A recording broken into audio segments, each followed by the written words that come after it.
Hey everybody, Matthew Turner, Rural Lions UK. Thank you very much for joining us for the coverage of Jags Lions Preseason Game 2. Hope you've had a good week since we saw you on Monday.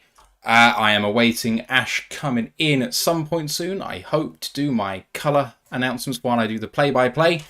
Hope you've all done well, and interesting news coming out, which I didn't expect, is that Teddy Bridgewater's going to start tonight. I really thought that he'd be the relief guy with still only a week in the system, but Bridgewater starts, so presumably that's going to relegate Nate Sudfeld to the backup position, given that Adrian Martinez is now not even repping with the third team particularly much.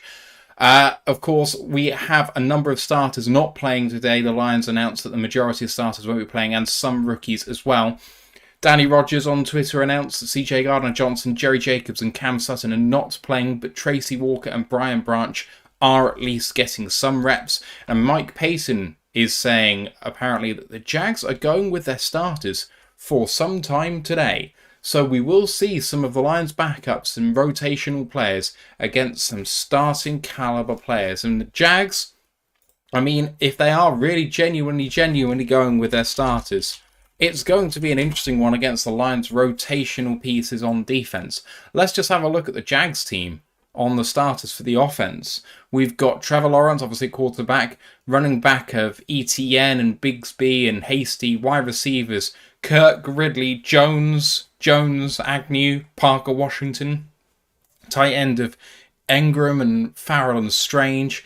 They've also got an offensive line which is, up and coming, I would say, in Walker Little, Ben Barch, Luke Fortner, Brandon Scherf, and Anton Harrison, the rookie out of... Anton Harrison. I'm going to trip over myself now. I wanted to say Oklahoma, but is he OSU? I can't remember. Oklahoma. Jacksonville defense as well. If they do go with starters, it's going to be interesting. Fatukazi, Hamilton, and Robertson Harris, the starters there on the front three.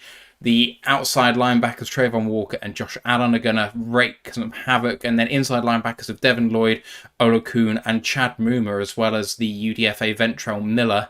And then the back four of Tyson Campbell, Rayshon Jenkins, Andre Sisco, and Darius Williams, as well as being backed up by Andrew Wingard. This is a really good and well-rounded Jags team, fancied by some to go far this year in the NFL, to win their division.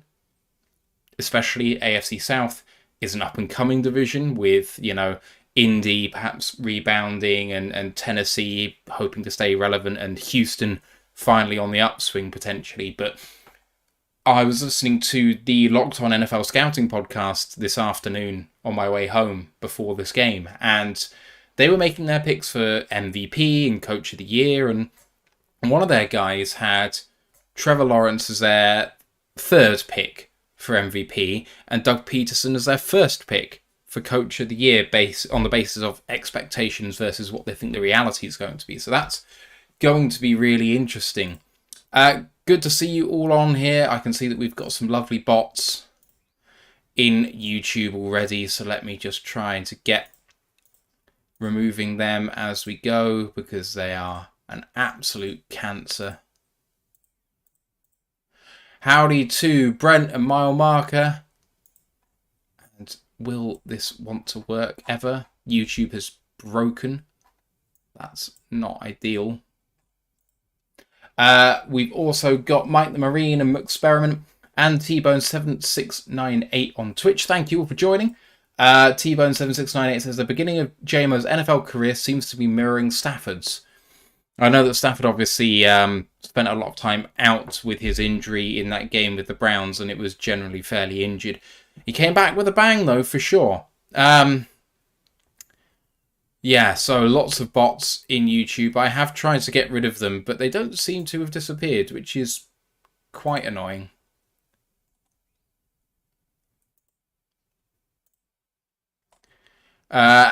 Many thanks, by the way, I should say at the top of the show, to Jeff Hurley, who has donated $10 in a super sticker on YouTube. Thank you. That's absolutely amazing, and it really helps us out in terms of furthering the channel, so appreciate you. Experiment says, happy preseason game 2. I'm going to be pretty quiet as I have to wrap up stuff at work. Oh, I'm sorry you have to work during this, man. It sucks. Why are there more bots? Go away, please. Please.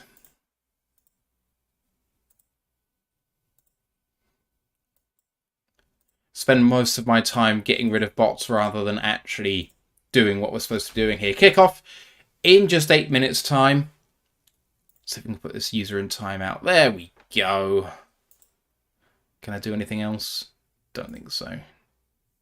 Right, so at the Lions. So no starters. So what are we looking for today? Well, there's a certain few positions that look very much like there are places up for grabs, and so we want to see people really performing well in those positions. Quarterback seems to be sorted with Teddy Bridgewater, so that's fine. I don't know whether we'll see any of Gibbs and Montgomery today. I'm kind of hoping not, and we should hopefully see a heavy dose of, I don't know if Craig Reynolds will be in or not, but Jermar Jefferson, he's got to make a big statement out there. There are plenty of other running backs as well who need to make their case for being on this team. If running back 4 does come into the mix, there's places up for grabs with Mo Ibrahim injured as well. You've got Devine Ozigbo, who had a good run at it last time out, and Benny Snell, who almost got 4 yards a carry. So I want to see some big things from those guys. Wide receiver, obviously, Amon Brown slightly dinged up. We've got JMO out. So what can happen today for those depth wide receivers who are battling for a roster spot? I'm looking particularly at Trinity Benson, Maurice Alexander, Antoine Green, Chase Coter and Dylan Drummond. And also the new guys Jason Moore and Avery Davis. Can they do something to try and stake a claim for wide receiver 5 or 6? Or are they going to make it plain that further recruitments are required? Thank you to T-Bone7698 on Twitch for a second gift of a sub, gifting 1 sub to Von Roker. Thank you very much for doing that. Appreciate you very, very much for supporting us. And I'm going to need to give out some moderator status to some guys in here because this is undoable.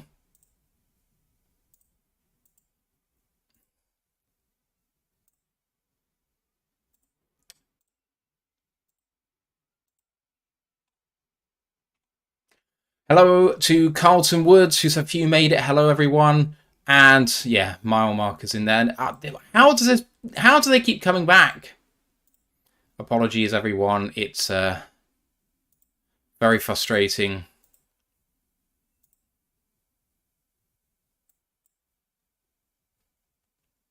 Right. I am going to add some mods. Brent, you are now a mod. Carlton, welcome to moderator status. And mile marker, welcome to moderator status. If you guys can help at all with some of these bots coming in, very much appreciated. If you can't, you can't. It's all good. T-Bone saying any good wide receivers projected to be cut at the end of camp that we can pick up. So there is one that occurs to me, but whenever I mention his name, I always get a very lukewarm reaction. And I don't really understand why, considering the players that we get linked with, all the players that we sign who are really camp bodies. And his name is Corey Davis. Now, he has flattered to deceive in a Jets uniform. He has not exactly been a big piece there, but he is, for me, a good wide receiver. I still think and still believe in his ability to do some good things, but, you know, recently he's not been anything much. Last year, 536 yards on 32 catches was not great. The year before, 492 yards and 4 touchdowns was poor. 2020, pre-COVID, almost broke 1,000 yards, 984 yards and 5 touchdowns. Year previous to that, 601 yards, so maybe you're only looking at one good season, really. But he's been there and done it in this league a bit more than some of these guys were bringing in off the street. And I do think a late day 3 pick might be enough to do that. And I think he would make this team. So we shall see.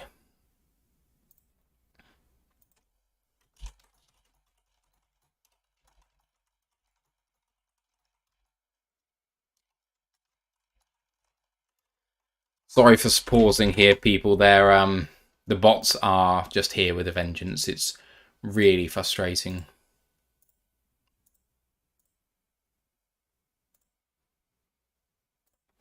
All right.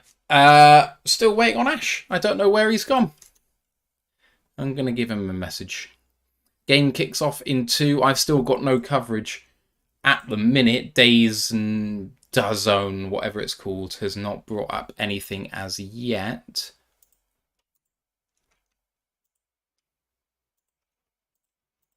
Oh, it's coming. It's loading.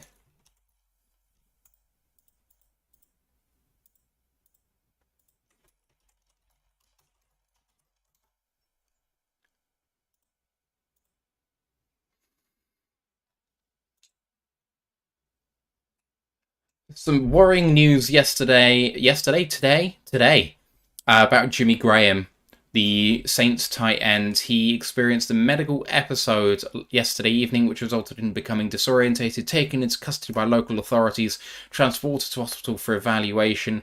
A doctor believes he's likely had a seizure and he's staying the night under medical supervision and testing. He was found acting erratically on a highway in traffic. You know, you obviously know what happened to the former Jets quarterback who died in traffic, and you just fear the worst about that. So I'm glad that he is live and safe, but thoughts with him. Hopefully he's going to be okay.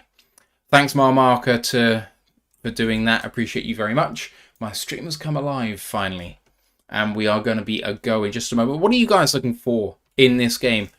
Yeah, that's perfect.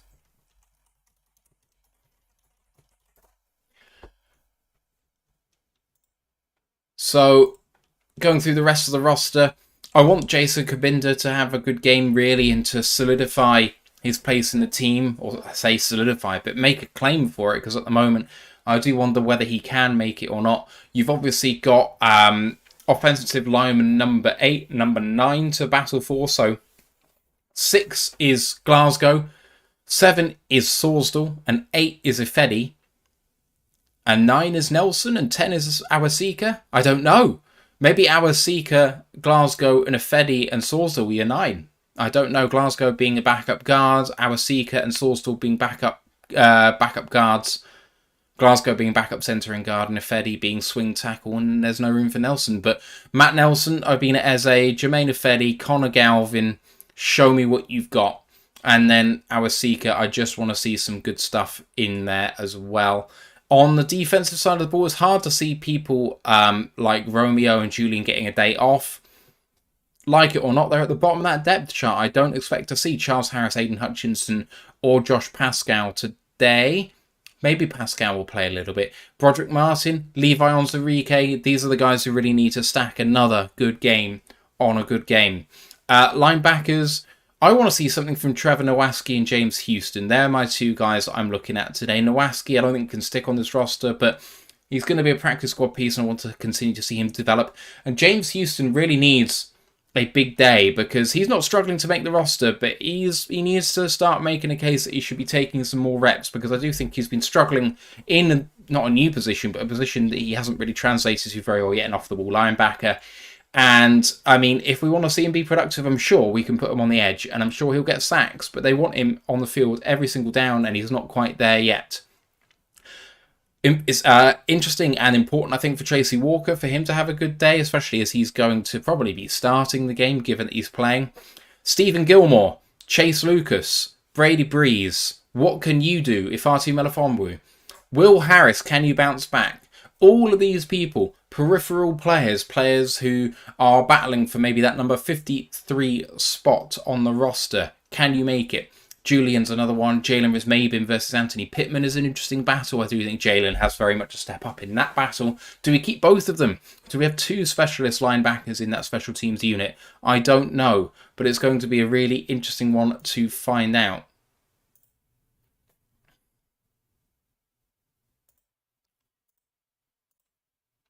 I can't believe I have this many bots on our channel when we don't actually have that many people watching. 8 people watching, we have more bots than actual physical human beings. But there we go, that is what it is.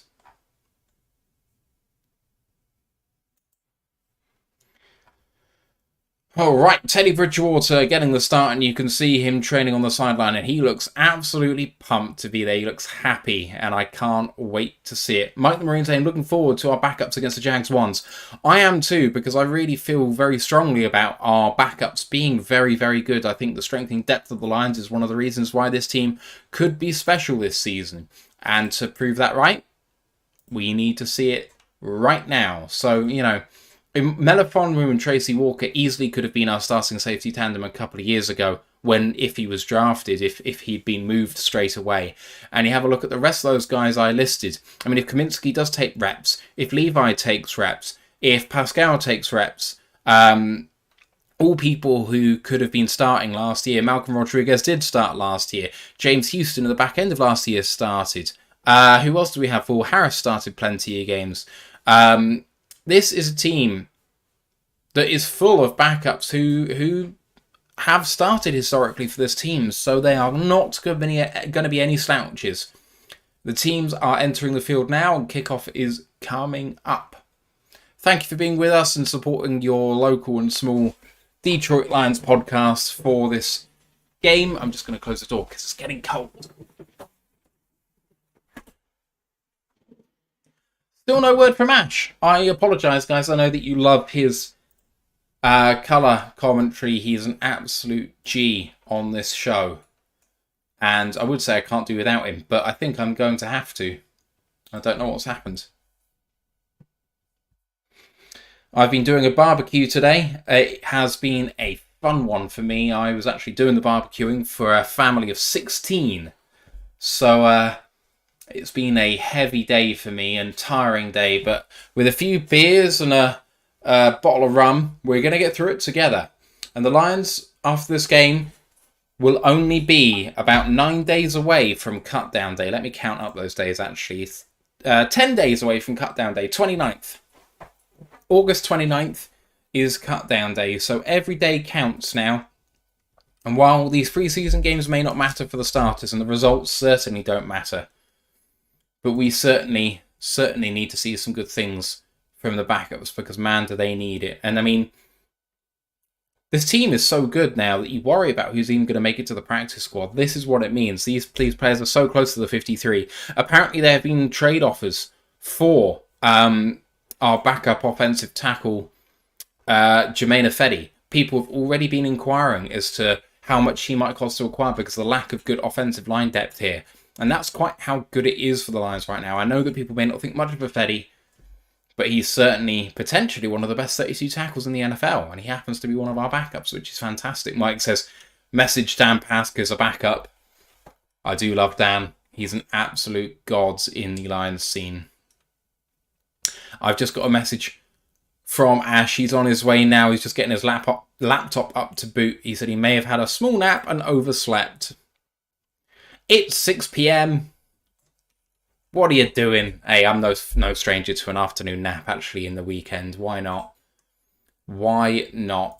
I think that Ant is going to be doing our tweet stream today as well, so don't forget to follow at ROTL_UK on Twitter or all of our social media platforms. It's worth following all of us on there, because we all do little bits and pieces in different places, so you do get a bit of a different feel depending on which one you do follow, and it's all good fun.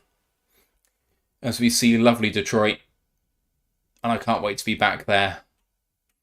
I am looking forward to Starling Thomas today. You see him catching some throws out there in the pre-game. Trinity Benson as well, who apparently has done really well since coming back from injury, and he was having a good camp before he got injured too. And Trevor Lawrence being out there, I want to see some big things today. Branch is suited up, which is weird. Did I say he was going to? Yeah, he is going to get a few reps. I really hope he doesn't get very much.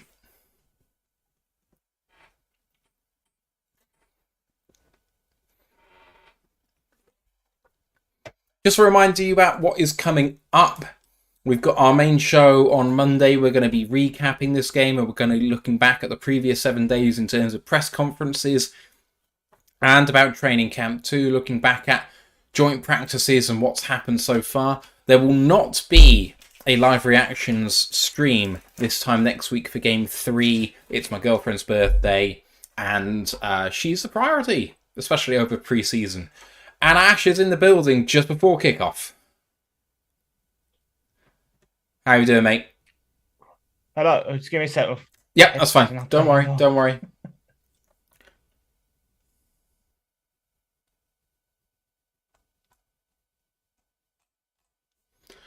YouTube is really screwing up for me. I'm not getting all the messages through. I can...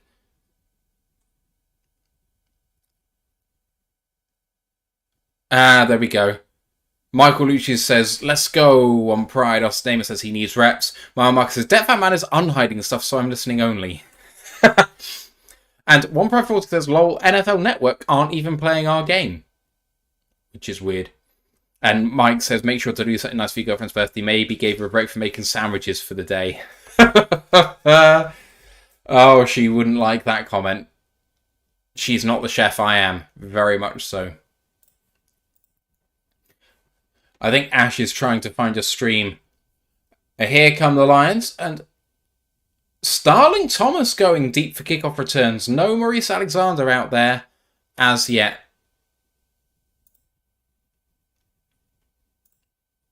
Thanks, Stepfan Man. Appreciate you. Okay, so I'm probably going to be slightly behind you guys. T-Bone says, Ash can do play-by-play next week. I am looking forward to seeing Teddy. Teddy is definitely someone that I wanted to see in a Lions uniform for a long time. I was a big fan of his coming out. I was a fan of his Vikings. Throughout his career, I've thought that is someone who knows how to play ball. And the way he carried himself after the potential disastrous leg break injury he had was very good. The kick is away, caught by Starling Thomas, and coming back, got ahead of steam. Getting himself all the way out to the... I can't even see where that is. 22 or 32? It was a good return nonetheless. He could have gone straight out of bounds, but managed to get a couple more yards in there on the return. Caught around the one. You did say Brandon McManus not taking a big run up to try and make sure it landed at about the goal line to force him to return it. Although you can take a fair catch there still, but here we go. Mike says, what are you guys looking for today? What's the best case scenario? And it's really just that those roster spots that need competition have competition. Tackle 3. Tackle 3, running back 3/4 as play action. Oh, and Bridgewater gets out of it, but does get sacked. Wow, what a play to start with. Whoa. Wow. So Bridgewater with a naked bootleg and the outside linebacker not fooled and gets hit in the backfield for a loss of about 5. He dodged the first one and did it well, but takes the second one. And Lions 2nd and 19 now.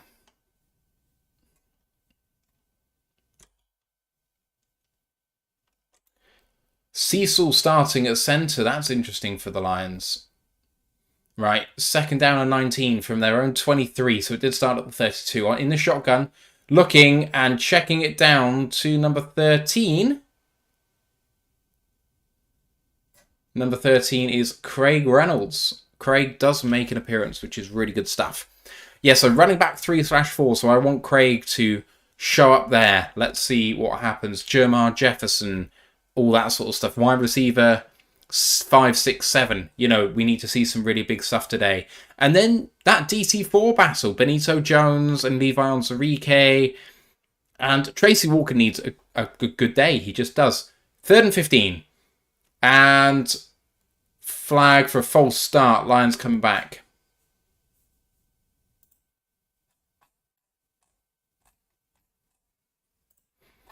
Called on number 70 of the Lions, who is Jermaine Ifedi, unfortunately.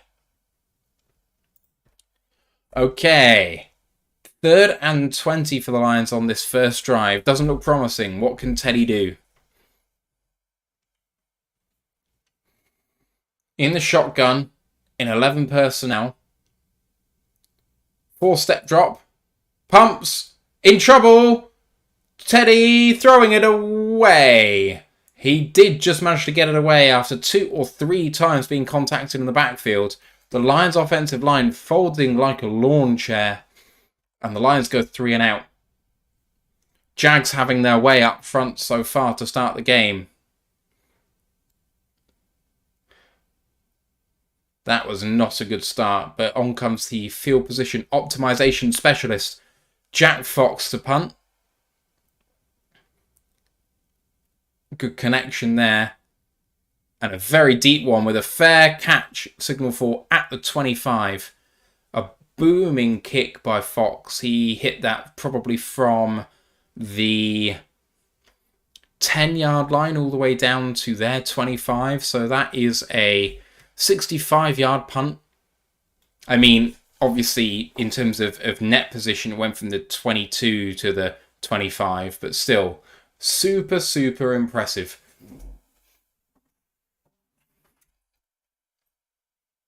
CJ Beathard coming out to take reps here to start for Jacksonville. Not Trevor Lawrence, and that's not surprising, but there we go.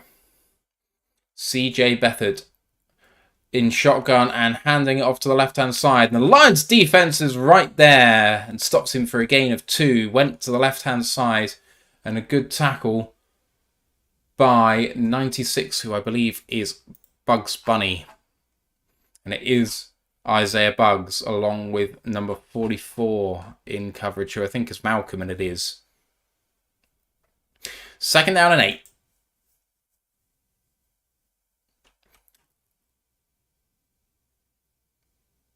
Parker Washington in motion in shotgun. Beathard coming back and going deep. And good coverage by Will Harris.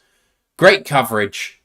Didn't get his head round, but in man-to-man did really, really well, Will Harris.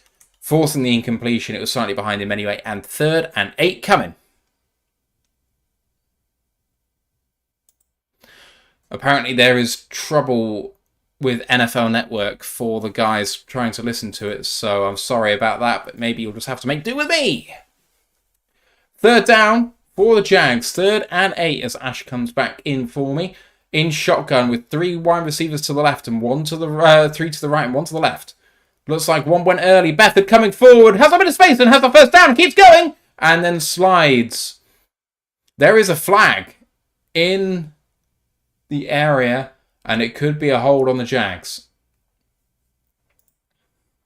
There is a hold on the Jags. Number 74 is Cam Robinson. Oh dear, oh dear.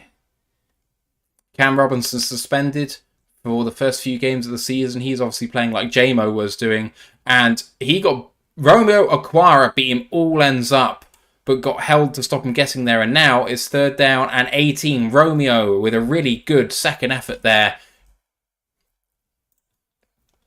And here come the Jags again. Beathard on 3rd and 18. The clock is running down. The crowd are getting loud. And hands it off in a draw play. Comes to the left-hand side. Does really well. Gets out to the 31-yard line. That's a gain of 12. But it'll be 14. But it's 4th down and 4. And the special teams units are coming out. Jags are punting. Good opening stand for the Lions. And Chase Cota is coming out to punt return for the Lions. He has not been blessed with the greatest of speed. We shall see what he does in punt return here. Cook to punt. Bit of a slow motion by Cook, but he gets the ball away well. And it's received at the 14. And here comes Cota, reverses field. He's got a lot of space. And he's going to go down to the 30, the 35, the 40. Hop steps and the punter hits him at the 41. What a return by Chase Cota. Fantastic stuff. And Tony White coming in with a super sticker saying good luck for $10. Tony, thank you very much, my man. Appreciate you. The Lions have the ball. 11:03 left in the first quarter. And they have been electrified by another special teams return on punt play by Chase Cota, returning it all the way from the 14-yard line to the 42.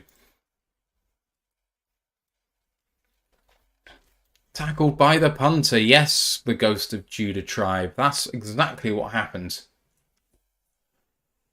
Oh boy, so poor offensive set for the Lions first up, and a poor offensive set for the Jags first up. Tony White is T-Bone7698 on Twitch. Appreciate you, Tony. Thank you very much. The gifted sub on Twitch and the super sticker too. You're the absolute best. Right, let's have a look at the box score so far, because I don't have that up. Because why would I have that up? Who would do such a thing? Although apparently, if I search for Lions Jags box score ESPN, it doesn't actually come up, and I've tried to make it as easy for them as I can. Here we go. So Bridgewater started 1 for 2 for 4 yards, net -5 after the 9-yard sack. Bethard is 0 of 1 for no yards. Tank Bigsby was the running back who just got 13. All in all, just a pretty anemic start on offense. Malifonwu and Rodriguez with the tackles for the Lions. On defense, Ash can't hear me apparently on Twitch at the moment. I'm not really sure why. It could be my fault. It is my fault.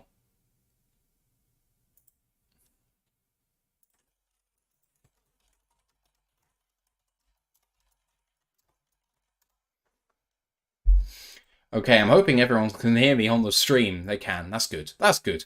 So, Brian Shook says, I love Dave Phipp and our special teams, and Craig Ferguson saying, Coda!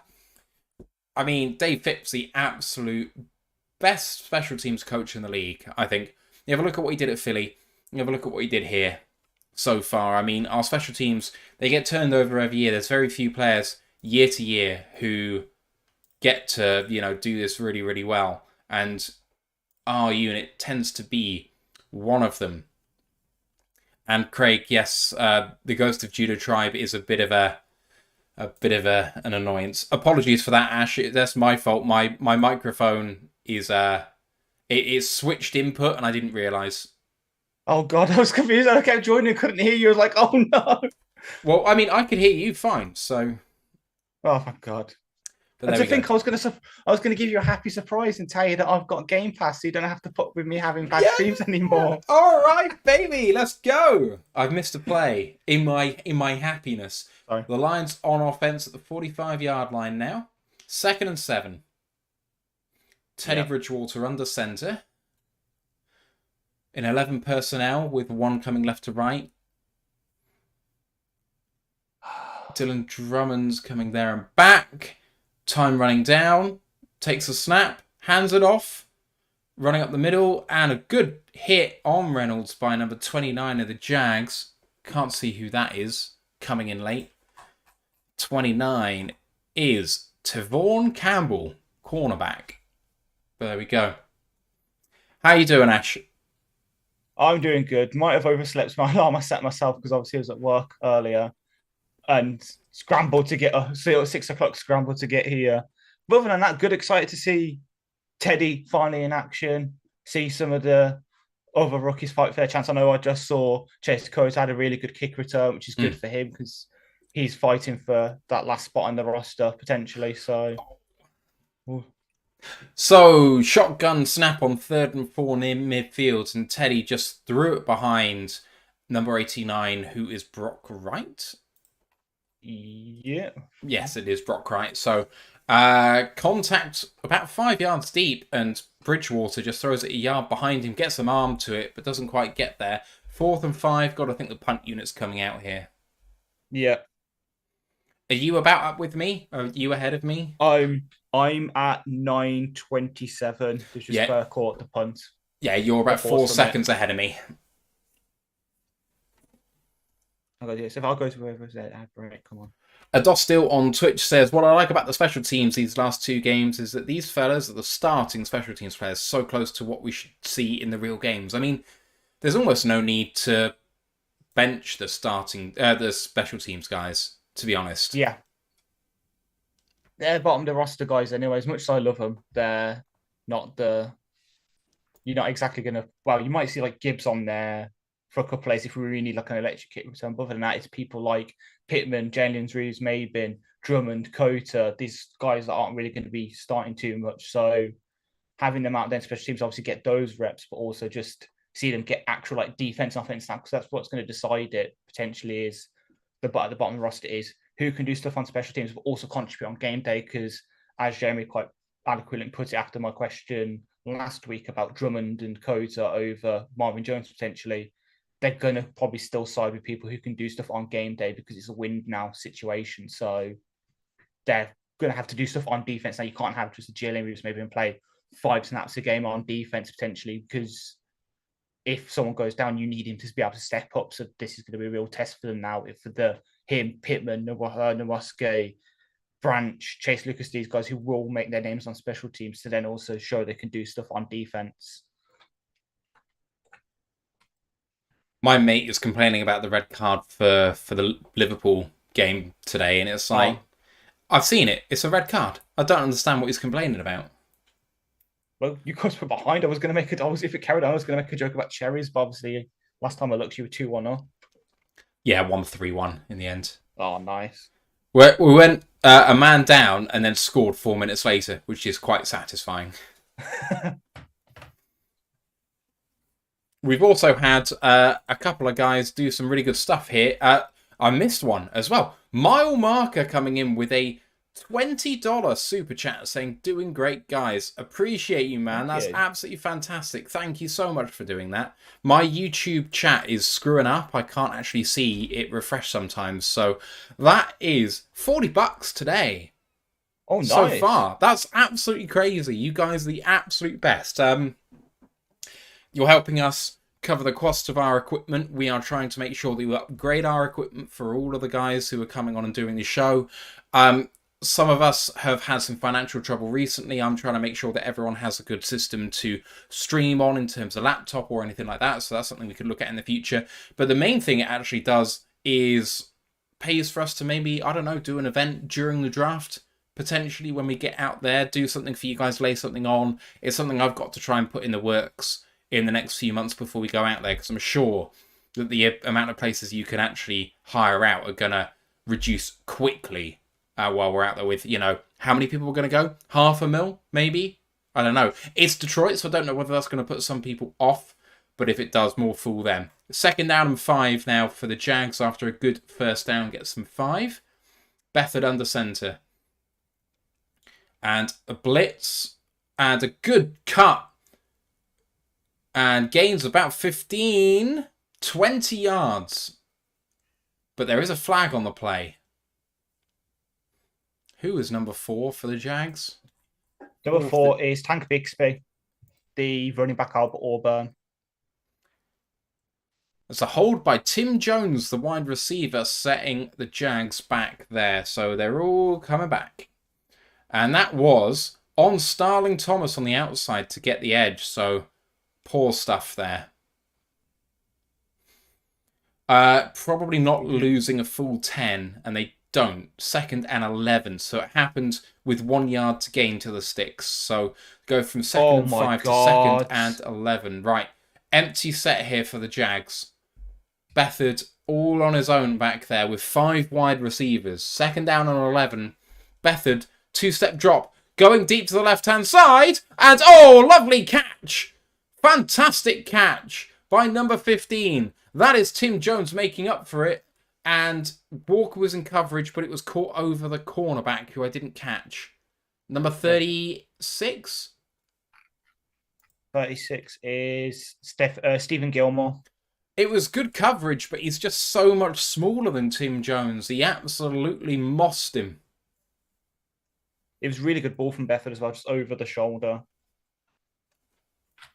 All right, now down to the Lions' 40-yard line, and Bethard hands it off with room up this left-hand side. No reaction, and all the way down for a gain of 17 yards. Tackled by Tracy Walker, Tank Bigsby, and another first down for the Jags. It says 2nd down. Did I misread that? No, I didn't. It's first down. Thank you. It's first down, yeah. 1st down and 10. 7.5 minutes to go in this first quarter. And the Lions defense looks a bit gassed here. Struggling to keep the edge. I've been harassed by the number of spam bots on YouTube. It has been very frustrating. All right. 4-2-5 for the Lions in nickel. Shotgun for Bethers and play action and a check down to not Big Speed, number 22, Hasty. Jermichael Hasty it was. Michael Hasty, yeah. Yeah, but Bethard just threw it at his feet. I don't think that he actually wanted him to complete that pass. 7:04 left, 2nd and 10. The first time this preseason that we've seen the Lions defense get gashed at all, really, Ash. Yeah, kind of. We had that brief spell during, I think it was the third quarter, where Tommy DeVito was doing some short stuff. Yeah, this is the first time we really see them like get hurt deep. Obviously, with that Tim Jones completion, it was about like 20, 30 yards. Ooh, that's a really good rep by number 46, Jack Campbell, in the middle of the field there. Running back came up the middle and Campbell read the keys very, very well, reacted to the ball and hoiks him down with a little bit of help late, but that could have all been him on his own. Keeps him to a gain of only 1, and it's 3rd down and 9. Come on, defense. Ford Field is alive and rocking. The number of people who turned up is fantastic. Well done, Lions fans, once again.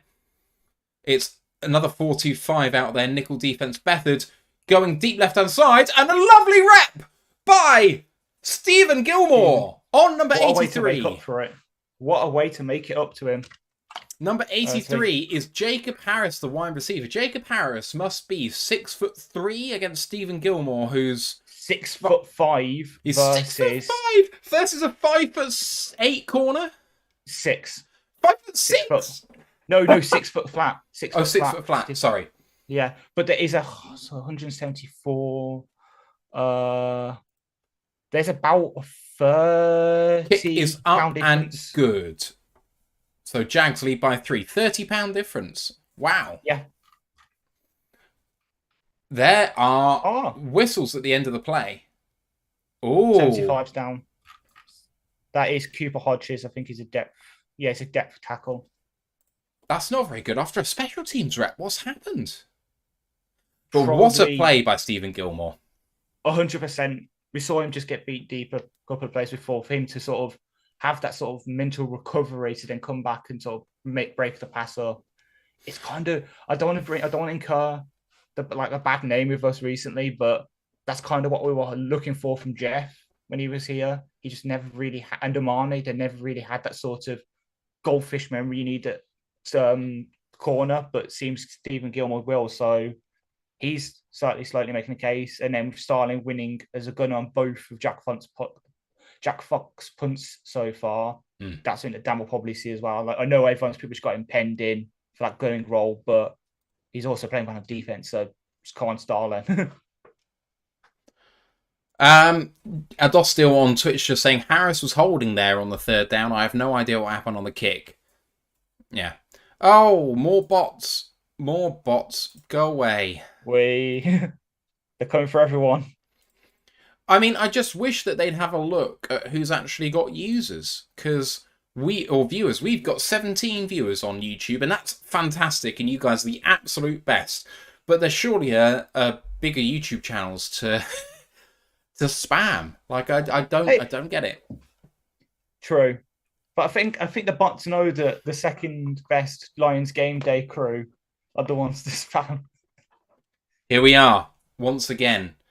And we're with the absolute best fans in the world. 100%. It says that we've broken 1,200 subs on YouTube, but I didn't actually see that happen. We are at 1,201. Yes. Yeah. And also, we've broken 20,000 hours of watch time. Oh, damn. Which is ridiculous. That's absolutely crazy. It is, yeah. Adostil said, just before the receiver jumped, Harris had a full hand of jersey and maybe even pads. Which receiver was that? Was that the receiver who caught the ball? Because that wasn't Harris in coverage.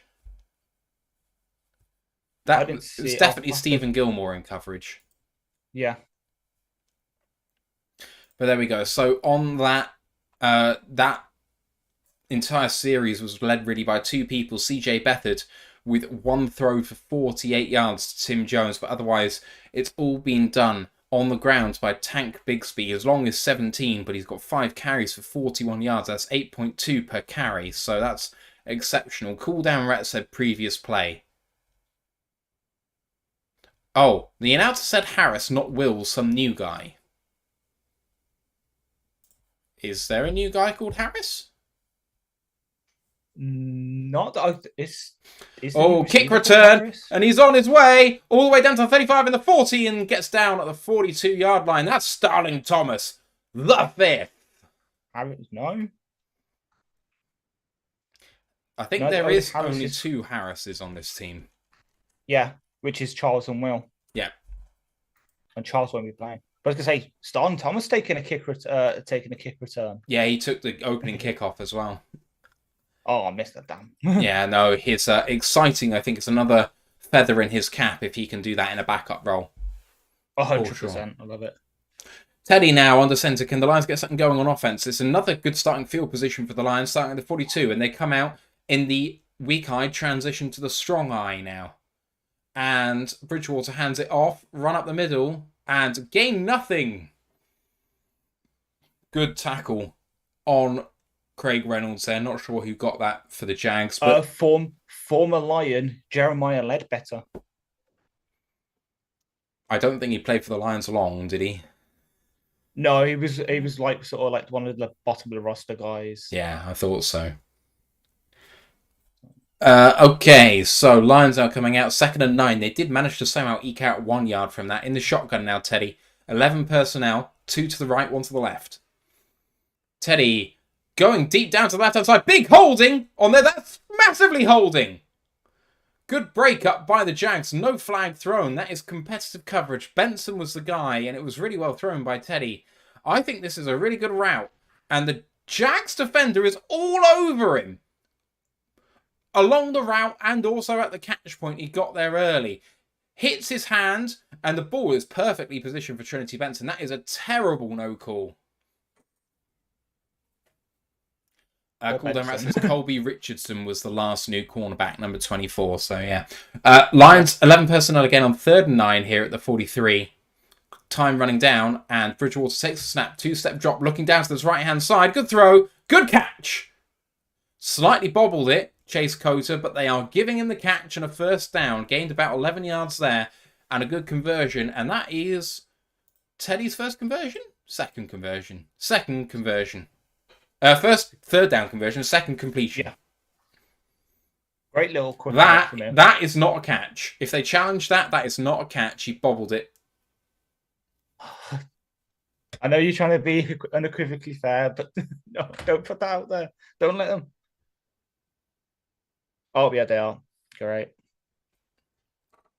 There is no way that that catch is going to stand. But they are not. The announcers are looking as to whether he actually got his foot down. And there's only 1 foot, but there's 1 foot twice tapping. But the ball is not secure in his hands. That will not stand. That will be coming back. Unfortunately. But there we go. Oh, what are you looking for in this game, man? I kind of gave my list on the top of the show, but obviously you weren't here for that. So what are you looking for from these guys? More separation in terms of like the bottom of the roster, wide receivers. Because I know obviously Dylan Drum's having a good camp and he's been playing well. Coates obviously showed out last week, and aside from bobbling that catch, looks good so far from what I can see. So just getting more clarity in that, because obviously we know who roughly the top 4 or 5 are going to be going into week 1. So now it's who's going to sort of be that sort of 5th receiver while Jamo's out. Better stuff on the offensive line, to be honest. Yeah, we know the backup situation there very shoddy, to the point where people are asking Riz, what would it take to trade for Jermaine Ifedi, which probably shows how dire it is as a situation with offensive linemen these days. And then just no injuries, please. I know last week we had Ibrahim get injured, and we had Rosh Pierce-Baker, who unfortunately had to get wave injuries, but this week just come out healthy, no major injuries, because that's obviously not something we need. Yeah, no injuries would be great. Dan Pasca's in the building. Dan Yeah. Pass says, hey guys, hello to you, Dan, and David Reinfurt saying, what the hell is this Jimmy Graham story? And honestly, it sounds Yeah. so much like the quarterback who passed away. Dwayne Haskins. Thank you. Yeah, similar sounding story. The guy has had some sort of medical issue and he's been found wandering a highway and has been picked up by police, thank God, before he got hit by someone. Yeah. Colton Wood says, wide receiver spot, where's number 80, Antoine Green? I've not yet spotted him so far. Nor have I. Trinity Benson, Chase Coter seem to be the most recognisable people I've seen out there so far, and Dylan Drummond. Yeah. Yeah. According to ESPN, only. Well, we can obviously put Coates on there but Reynolds has had one target, Brock Wright's had one target, Drummond's had one target, Benson's had one target, which probably sounds a bit off to me, but. Yes, so the call has been reversed. It's not a catch. It was incomplete. I was right. I'll say that a lot, hopefully, this season. The Jags do turn that call over. It's 4th down and 9. And the MVP, Jack Fox, is coming out again. I presume he is, anyway. Here he is. Yeah, here he is. And, I mean, from this sort of position, he should be pinning them back very deep. Jack Fox, kicking high. Calling for a fair catch and caught at the 14-yard line. Maybe the 30 by Parker Washington. So pinning them inside near their own 10. Sorry, Ash. I was just saying, I was going to pause it so we're the same. So now I've just had it's gone to like the sort of mini football camp thing. So then I'm not sitting here like reacting. Doss still qualified that Harris was the name of the receiver in question, not the defender. And both players were grabbing each other. Yes, I did think that there was a bit of hand fighting going on in that play for the Jags generally. But here they come at their own 14. 1st and 10, Beathard again in shotgun. And hands it off for the first play. Goes up the middle, found a hole. Good tackle by number 46. That's Jack Campbell once again. It wasn't even his assignment, but he manages to get over and make the tackle on Tank Bigsby. It's a gain of 8, though, and 2nd down and 2. Good position for the Jags here to get a first down. It is a bit worrying in a way that they're able to run. Because remember last week, the Giants really couldn't get anything going outside like one big Deshaun Corbin run. So maybe it's just a better run scheme from the Jags. And also, it's some starters out there for the Jags, apparently, as well. So heavy set for Beathard and play action going deep. And there's a bit of space there, but it's overthrown. Overthrown, but he did have a gap there. So if Beathard had just thrown that with a bit more touch, the Jags really could have had a touchdown there. Jacob Harris again. Jacob Harris. He's been a bit of a menace so far against the Lions. But now it's 3rd down and a long one. This sounds as loud as when I was in Ford Field 2 years ago for a regular season game. It's absolutely nuts. It's 2 yards to go here. 1.5. 1.5-ish, yeah. Snap and a quick throw and well read, but he gets around it. Will Harris was there along with Tracy Walker in coverage, but it was well blocked. And is that Brenton Strange? 85. It is Brenton Strange. So he has been electric in camp. And one of the steals of the draft, potentially. Even though he was taken higher than people thought he was going to be, he still might be a steal. Exactly, yeah, it's one of them. Because I actually think I remember being on stream when we took him and sort of laughing a bit. Because, there were better tight ends available. It seemingly worked out. It's another good play. By who could that be? It's Jack Campbell with the tackle. He is absolutely everywhere today. You just took the words out of my mouth. The Lions have got a good one, boys and girls, and people in between. Jack Campbell is an absolute stud. You can see it already. 2nd down and 7. Beathard again in shotgun. 4 on the line for the Lions. And a quick throw to the right, but flags and a false start on the Jags. They're going back 5. Number 73 is Blake Hans, or Hans. Hans, don't care. for the Jags. Okay. Oh, man. Jack Campbell. I mean, why are we even playing him at this point? I don't understand why he's getting reps. I think it's just to get him as many reps as they can in game speed, because obviously linebacker is the hardest position to transition from college to the pros in. So just getting him those snaps. Oh! Interception by the Lions. Bobbled up by Tracy and then took by Stephen Gilmore.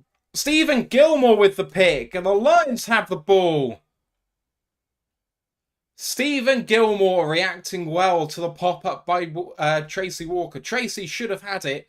I mean, he was hanging in the air for ages, and that is the easiest pick you'll ever see in the world, and didn't make it. But the Lions get the first turnover of the game, and it could be a big one in the context of this game.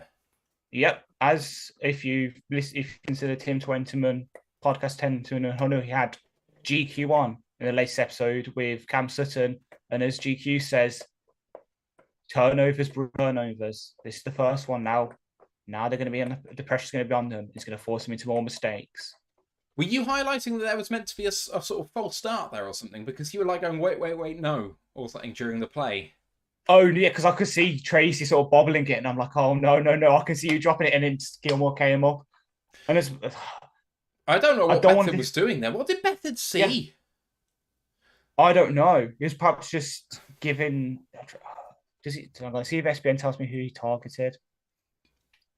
All plays. Really, really good heads-up play by both of the DBs for the Lions. They get the ball at the Jags' 43-yard line, so really good starting field position. And Bridgewater in the shotgun in 11 personnel here. Can they do something against this really good Jags defense? 3-step drop, coming forward now, and then checking it down. Good run in stride to number 13. Ooh. That is Craig Reynolds out of the backfield. Here's the replay for the interception. So Bethard in shotgun with 2 receivers to the right and a tight end and a wide receiver next to each other on the left-hand side. And so it's just a wide receiver up the seam, good coverage, and it kind of comes out to the sideline. Tracy's there, and I mean, to be fair to him, the receiver does a good job battling for that. Yeah. But Gilmore with a heads-up play, gotta love that. First down and 10 for the Lions after the really good run and catch by Craig Reynolds, and handed off to the left. Craig trying to find a gap and manages to bounce it all the way around the outside. He beats like 2 or 3 tackles, but only gets 1.5 yards out of it. Second down and 8. Yeah. So look at obviously seeing the replay now, it seems that Bethard's really honing in on those sort of over the shoulder long throws on the outside on Gilmore, and just Tracy just came over, read it, broke it up, and then we got an interception. So I don't know what's going on with my YouTube stream, but I can't actually see any of the chat as it comes in. It's really frustrating. Fumble! And picked up by the Jags, and they're going to go all the way, are they? Oh, really good play by Craig Reynolds to get back there. I'm not quite sure what happened. I tried to refresh YouTube. So Bridgewater just fumbled the handoff with Reynolds. Oh. I mean, I know that Brad Cecil's had problems with that before, so I don't know whether that's going to be him. That was Caleb Johnson, the linebacker, third year. Really good play by the Jags. Oh, boy. What a horrible play by the Lions.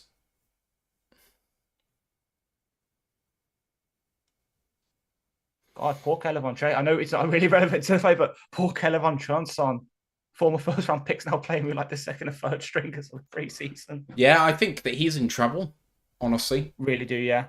Right, the Jags come out now 1st and 10 after getting the turnover back, and they're starting at the line to 28 now. Bethard under centre for the first time in a while. Hands it off, going right, and Kaminsky following. Good play by the Lions. He beat Kaminsky inside, but he gave his guys enough time to get there. Restricts it to a gain of about 1.5. Tank Bigsby on the carry. Second down and a long 8. Yeah. Poor guy. I think we're going to have issues with kind of Tank Bigsby style running back. By the looks of things then. So you sort of smaller, bowling ball kind of guys.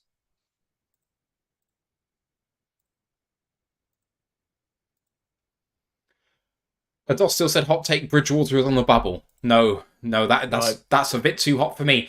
Run up to the right-hand side and a really good tackle. Bottled it up. That is Mr. Bugs Bunny, number 96, bottling that up. Good play.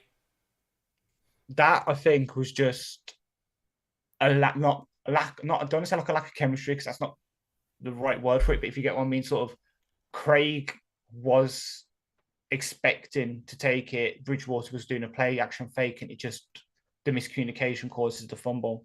It's not so much Bridgewater really messed up, it's just the miscommunication from someone he's only really practiced with for a couple of days. That was Covington making the tackle after really good work by 55. Yeah, I can't even remember his name now. It was really annoying. Third down play for the Jags and a really good tackle by the Lions forces him out of bounds. Barnes and 79 Kaminsky as well didn't make it. That's the end of the first quarter. Jags didn't make it. It's going to be 4th down and 2. They could have a go at this, but that is the end of the first quarter. We'll be coming back for the second in just a sec on the live coverage. Let's have a look at the box score. So far, 3-0 at the end of the first. Bethard, 3 of 8 for 57 and an interception. Teddy Bridgewater, 2 of 6 for 14. He has struggled so far. Rushing for the Jags, Bigsby, 9 for 55. And Jermichael Hasty, 1 for 1. For the Lions, Craig Reynolds, the only rusher, 4 carries for 9 yards. Not ideal. Jacksonville, 57 yards receiving, as I say. 1 to Tim Jones for 48. Jermichael Hasty, 1 for 5. And Brenton Strange, 1 for 4. For the Lions, both catches to Craig Reynolds. So he's the only guy offensively who's touched the ball. 4 carries, 2 catches, 14 yards for him. The fumble for Jacksonville. Fumble recovery was by Caleb Johnson after Teddy Bridgewater fumbled. On defense, Tracy Walker has 5 tackles already, and Jack Campbell has 4. Sack and a tackle for a loss for Jeremiah Ledbetter are the only actions in those categories. Stephen Gilmore had the interception and a really good kick return by Starling Thomas and punt return by Chase Coter. That's the first quarter for you guys. Ash, what do you think so far? I don't want to say it's the same kind of stuff as last week because it's really not. Last week it was sort of like the short intermediate passes that were tearing us up. Today it's the run. It's the run and then just the miscommunication, like just not being on the same page in terms of the offense, which hopefully will get better as the week, like next week, even though we won't be able to watch it because obviously it's so late. But it's the same kind of things. Defense is doing what it can, and then the offense just really isn't picking up the steam yet. Hopefully we can get the ball back here and then the offense can sort of get into that groove and get things going, because otherwise it's going to be a long day. Yeah, it could be a long day. I mean, I'm watching Teddy at the moment thinking the chemistry just isn't quite there. And actually, as much as I'm not a Nate Sudfeld fan, it could be that he might have a bit better chemistry with our guys in the receiving core. Michael Marine said, not bad Lions defense, but no offensive momentum going at all. And I completely agree with that analysis. Yeah. So by a combination of both Ryan Matthews and Eric Schlitt, it looks like with the fumble as well, Ledbetter got passed off to Bobby Hart, who just didn't pick him up, and Kabinda also just whiffed on a block. Derek Beadleman saying our second string O-line is looking shaky and Teddy has only had 3 practices, so it will take some time. That's very, very true. Here we go.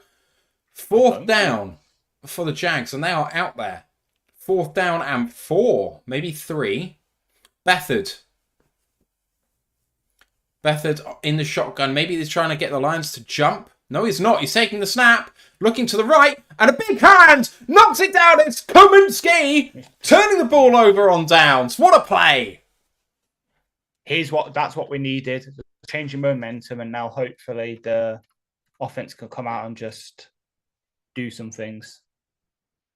What a big paw he puts up there. He absolutely dominated the right tackle, who was number 73. And because I have refreshed all of my tabs, I now don't know who that is. Blake Hance, that's the guy who went off injured a couple of, no, was it? Yeah, the guy who went off injured a couple of series ago on the extra point. No, not extra point, field goal. Right, Teddy under centre in 12 personnel here. Play action. Bridgewater looking deep, but a short throw to Reynolds. Continues to be the only offensive skill player to have touched the ball. That gets 7, maybe 8 yards. Second down. Oh, they've only given him 6. Second down and 4. I'm liking seeing the sideline sort of AG and John Scott dapping up Kamish and giving him like props for what he's done. That fan man says, I know it's just my PTSD talking, but it feels like our defense is just going to be twice as good as our offense. Well, if our offense was as good as last year and it was 5th in the NFL, that'd be a really good place to be. Exactly. Bridgewater, RPO, and a nice throw to Chase Coter. Gains about 7 yards, and that's the Lions' first down. Finally, someone other than Craig Reynolds has touched the ball. Another skill position has done stuff. McSperiment says, if Sudfeld cannot play better than Teddy in this game, then he's really not very good. I don't blame Teddy. He's very new, and he'll also play against better players than Sudfeld in this game. Mike says, I love Kaminsky's play. I mean, Kaminsky was almost in the quarterback's face by the time he got there. First down and 10 at the Lions' 34.5-yard line. And hands it off. There are Jags in the backfield, and they do get to him. Number 59 on the tackle. Craig Reynolds again on the carry. I know I'm not an offensive genius like Ben Johnson, but I do suggest changing up the runs to just not inside zone, please. As much as I love a good bit of inside zone, please run something else because the Jags know what's coming. Carlson was said you got a snap count on Romeo. I'm afraid I don't. We don't have any snap counts live, unfortunately, I don't think. Right, Teddy in the shotgun now. Second down and 12. And it's a draw play. And reasonable blocking, maybe gaining about 4 or 5 back there. That is Craig Reynolds again. Slow to get up. Reynolds looks hurt. Yeah, he has been carrying the load a bit today. Reynolds checking out. Jermar Jefferson is back in. That's who I want to see. Third down and 6 here. So 6-yard gain. And Reynolds looks slightly hurt. Let's see what Jermar can do for Anthony Fitzpatrick here. Well, as I say, did Ant suddenly join the stream? Bridgewater in shotgun at our own 38. Bridgewater taking the snap now. Bridgewater throwing it. And did Wright catch that? It doesn't look like it. Bridgewater was under pressure. They've called it incomplete. And here comes Jack Fox once again. Bridgewater off his back foot, had plenty of pressure from his backside. Did well to get rid of it, and it did bounce as Brock Wright was trying to get there. Brock Wright totally open, so maybe should have done better, Teddy. I think it was just the pressure in his face. He's trying to get it out, and he just let it go a tiny bit late. His trajectory was wrong. Ooh. Jack Fox with the punt. That one did not look as good, but it's huge. And returned, and we got there, but forced out of bounds after a 5 or 6 yard return by Parker Washington. Down about the 18-yard line of the Jags. David Reinfeldt says the backup offensive line is not good. I do worry about Jermaine Ifedi here. I don't know if he's starting at left or right tackle, but the Lions have had trouble. The Lions have had trouble everywhere, although I do feel like a majority of the troubles come on the right-hand side, which is probably Matt Nelson.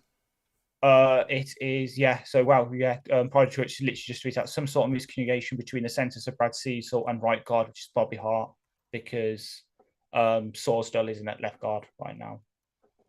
Which I know stirred up a couple of people when it came out of camp that he's been repping at second team left guard, but I see it as just they're cross-training him at both so he can back up both spots, not so much them trying to find a replacement for any certain left guards who have their contract expiring at the end of this season and deserve to get paid.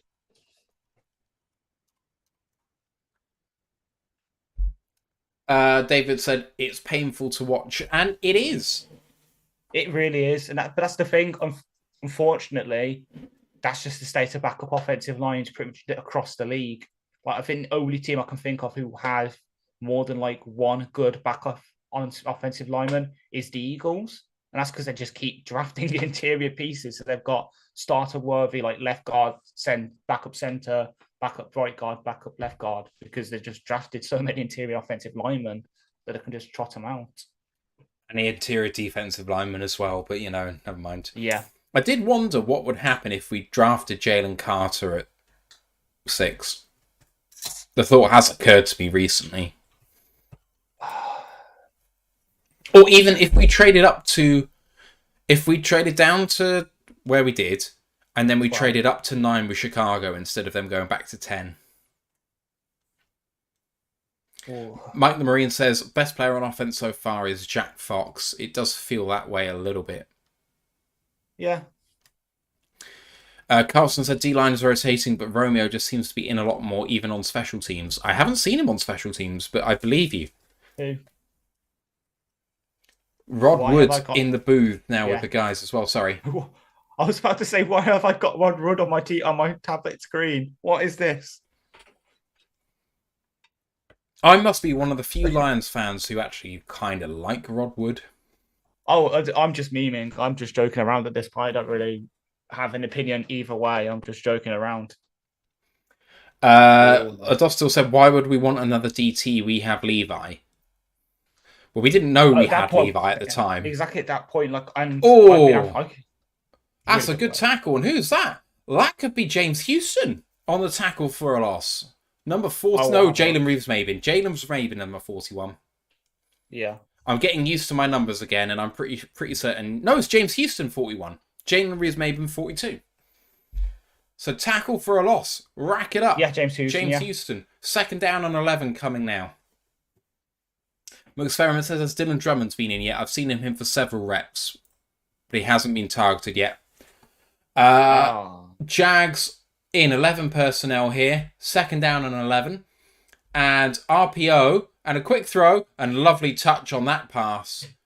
It was number 23 in coverage. Brenton Strange on the catch, and Savion Smith couldn't get there. We've subbed out some of the secondary players.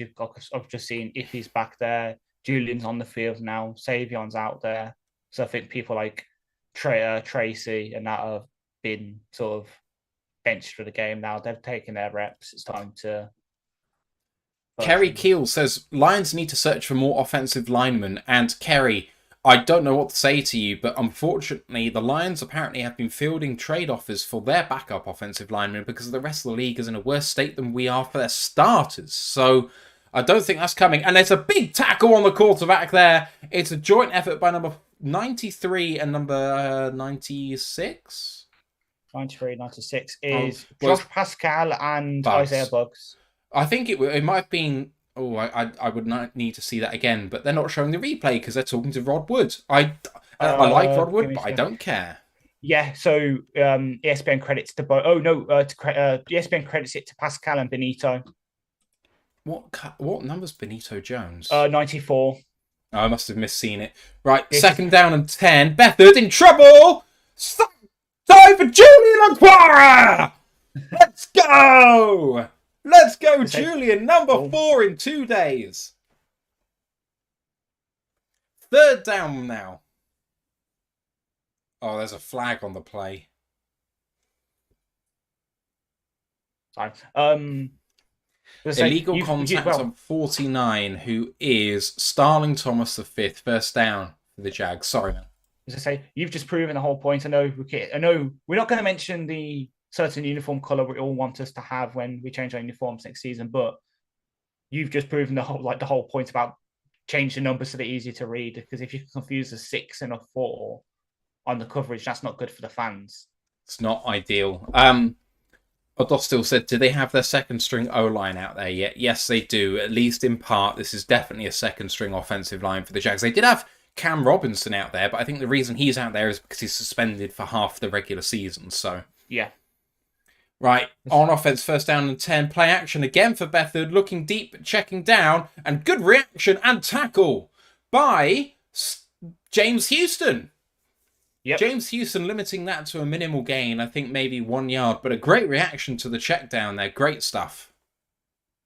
See the sort of Sam works paying off him. I know Florida played off ball linebacker, but it's nice to see that happening in game time now because, as we say, has just been a DPR, so him sort of expanding his role would be nice for him because it gives him a more side grabbing on the...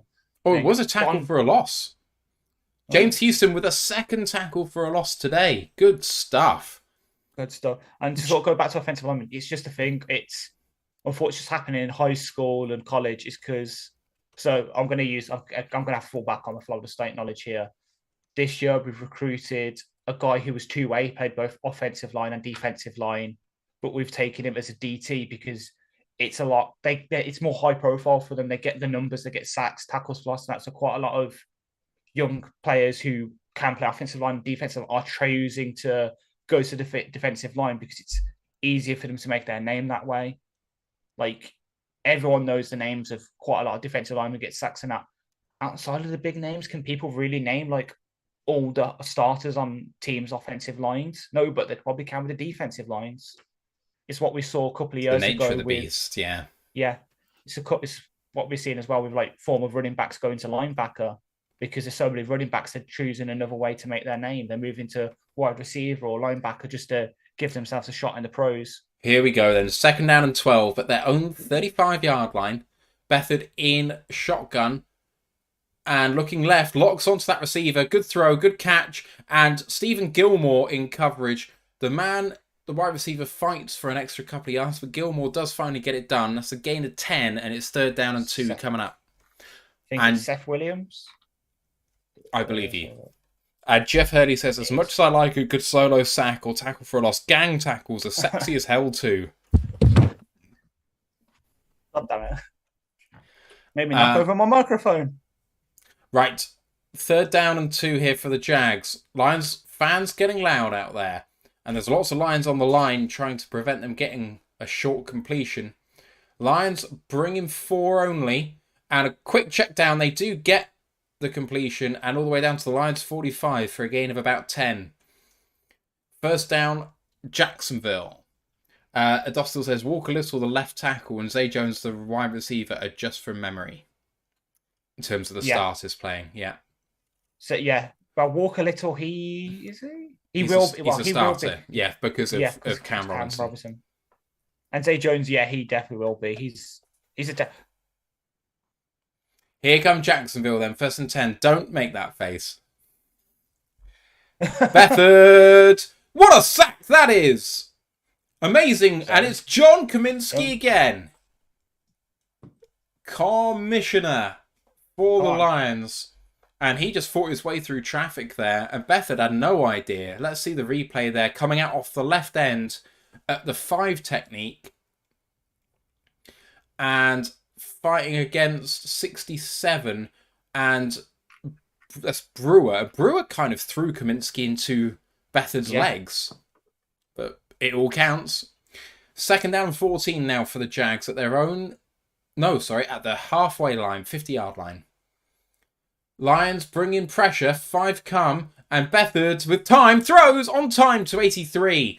A catch and a reception all the way down to 26 of the Lions and a 1st down. Jacob Harris. I'm looking at quite a lot. The bad thing for us in terms of how our roster is compared to the Jags right now is that quite a lot of our 2nd string corners are small. They're not above 6 foot. Pretty much all the Jaguars 2nd string and 3rd string wide receivers are all like 6'4", 6'5". It's an issue. It is an issue. Right. Run play here out of shotgun and got the edge. And all the way down to the 15-yard line. That's a 1st down for Jacksonville. That's Tank Bigsby. 1st down and 10, and the Jags are rolling on offense. I can see our man Broderick Martin's in. Experiment says, get Iffy playing cornerback real quick. Yeah, tell me about it. Is Ant suddenly in the chat again? I know. Are you Fitzpatrick in disguise? 1st down and 10 for the Jags, and they need to stop rolling now. Only 6 minutes left in this 1st half. It's gone quickly. Yeah, because he's really a lot of run. Hands it off and a run up the middle, all the way down to the 10-yard line. Holes opening up for the Jags on offense. Covington with the tackle there.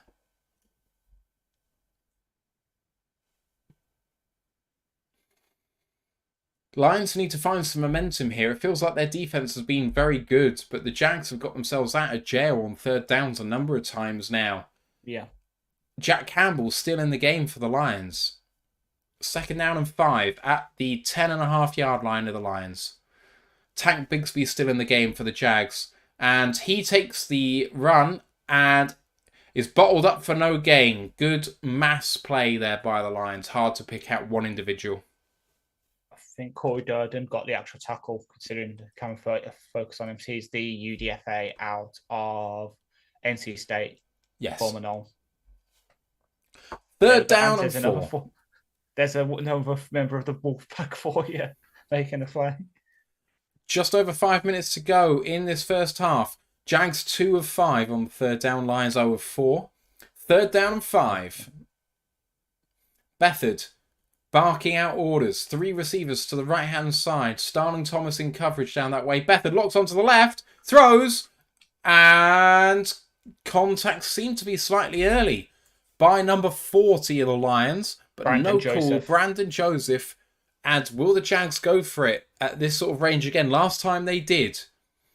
Oh, interesting no call there. Brandon Joseph definitely early, but the throw was probably out of reach. He got a hand to it, but there was no way he was catching that ball. And is this kick? It is kick for the Jags to take a 6-0 lead. Kick is up and good, straight down the middle by Brandon McManus. 4:53 to go in the first half and 6-0. Very much feels score-wise like the Lions' previous preseason game. I was about to say, and it's been a very good stance by the defense to sort of hold them to field goals because it's still a one-score game. Touch wood, it happens. Teddy could come out, we could get the kickoff, and he could come out absolutely take the next 4 minutes off the clock, and we can score a touchdown, and then we'll be off. Even though it has felt the offense has done nothing, we're still in this game easily. Yeah.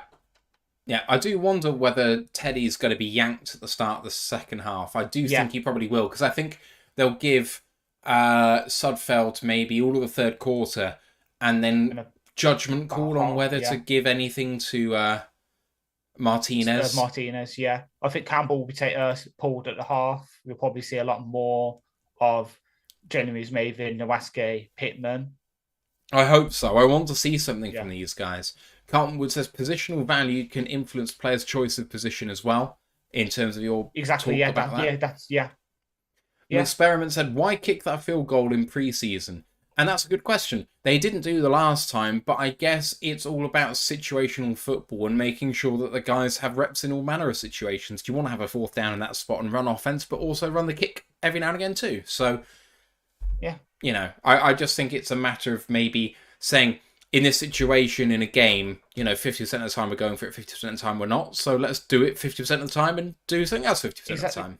And it's worth bearing in mind, McManus is kind of new in Jacksonville. Remember, they signed him and then we traded for Patterson. So it might also just be a case of getting him on the same page as his holder and the long snapper, who, the only reason I remember his name is because it's Tinker. What a cool name for like a player, like he's Tinker. Dan Pastor said, I saw Corey Durden out there on ID for that series, and he's at least third string. I don't think he's third string. I think he's fourth.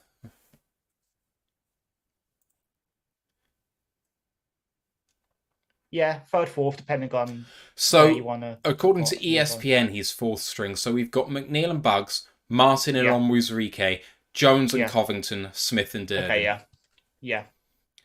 So, I think, considering the Lions are playing some fourth stringers, some third stringers, and some second stringers here, with Jack Campbell being potentially the only starter playing at the minute, the Lions have done excellently on defense so far. Definitely. It shows the improvement. Because I remember even this time last year, we'll be like, oh, God. Oh, Jefferson's back there to take the kick. Go on, my boy. Let's have a look. Many thanks to the man himself, James A. McClaw. $5 super sticker saying number 1 with a balloon. Thank you for that, sir. Appreciate you. It's very, very important to us. What a return this is! Is that Starling Thomas again? No! It's Jermar Jefferson, but there is a flag. Unfortunate that this one's going to come back, but out to the 35, and there is holding. Yeah. On 35. It is on Brady Breeze. Brady Breeze, that's unfortunate. But thanks, James. Appreciate you, man. That's great. I'm lost for words at the amount of love that we've had, especially in pre-season. So you guys are the best, and it makes a big difference to us in terms of what we can do with the show. So thank you. 6-0. Just under 5 minutes to go in half number one. Lions backed up at their own 12-yard line. Ooh. They are in the strong eye formation, and a handoff to Reynolds bounces it outside and tackled for a loss of 1 by number 54 of the Jags, and that is DJ Coleman, the outside linebacker. Yeah, rookie.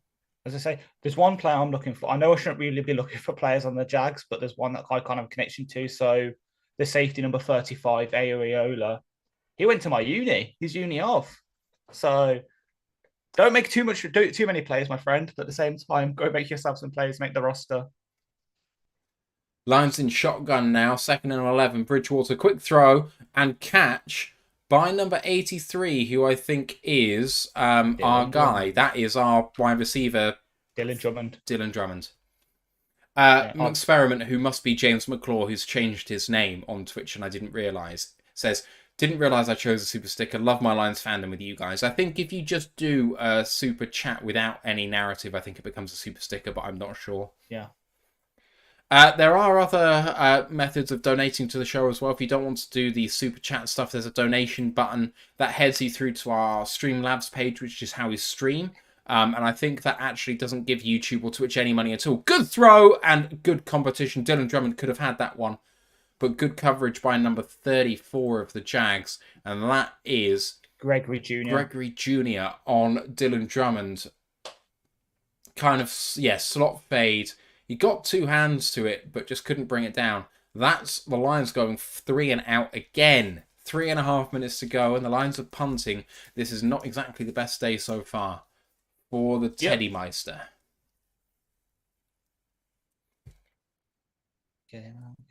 Jack Fox wound up for that big time, but and caught at the 22 and went backwards, did the receiver, number 11.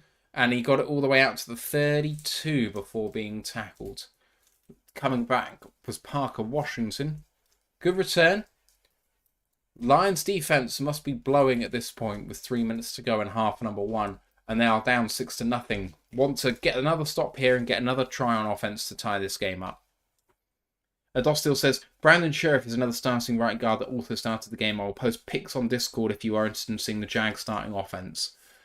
I mean, the problem is that even if it's starting offense, if they've been in there one series, but the rest of the backups have been taking it from there, then I don't think it matters. Different teams have different ways to use the preseason. I know we're using the joint practice to sort of get the starters reps, but we saw last week Justin Fields, DJ Moore, and that out for the Bears, out there for the Bears against the Titans. It just depends on the team who they put out. So it might just be that Doug wants to give Sharif a couple, because I think he was injured last year. I don't think he. So it might just be that again they're just getting him snaps to bring him back up to speed. Dostil said they also had some fourth stringers starting, so take from that what you will. Grandizer said Ash. I said Ash got full Lions gear. He is full regalia. I don't know what regalia means. Yeah. I put, as a fan of Greek mythology, I prefer the term panoply, which is the term used for a full set of armor. But yeah, I'm always getting out for these streams. You know me. The emblems or insignia of royalty, especially the crown, scepter, or other ornaments used at a coronation, regalia. Oh. Didn't realise I was going to be taught English on this stream. There we go. Learning something new every day. Brent just said, just got back from making a beer run. Who's standing out so far? Ash. Well, Coase has made a couple of plays. I know we obviously didn't get that third down conversion on the quick out, but he's kind of stood out to me. But for the most part, it's the usual suspects on defense. Kamish, Jack Campbell.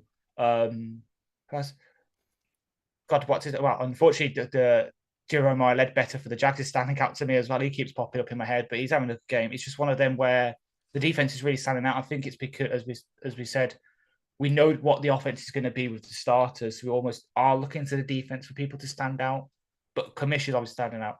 Jack Campbell is. Darwin Thomas has made a couple of good plays. Gilmore got the interception. Tracy's back to his usual tackling self, was leading their team in tackles before he came off the field.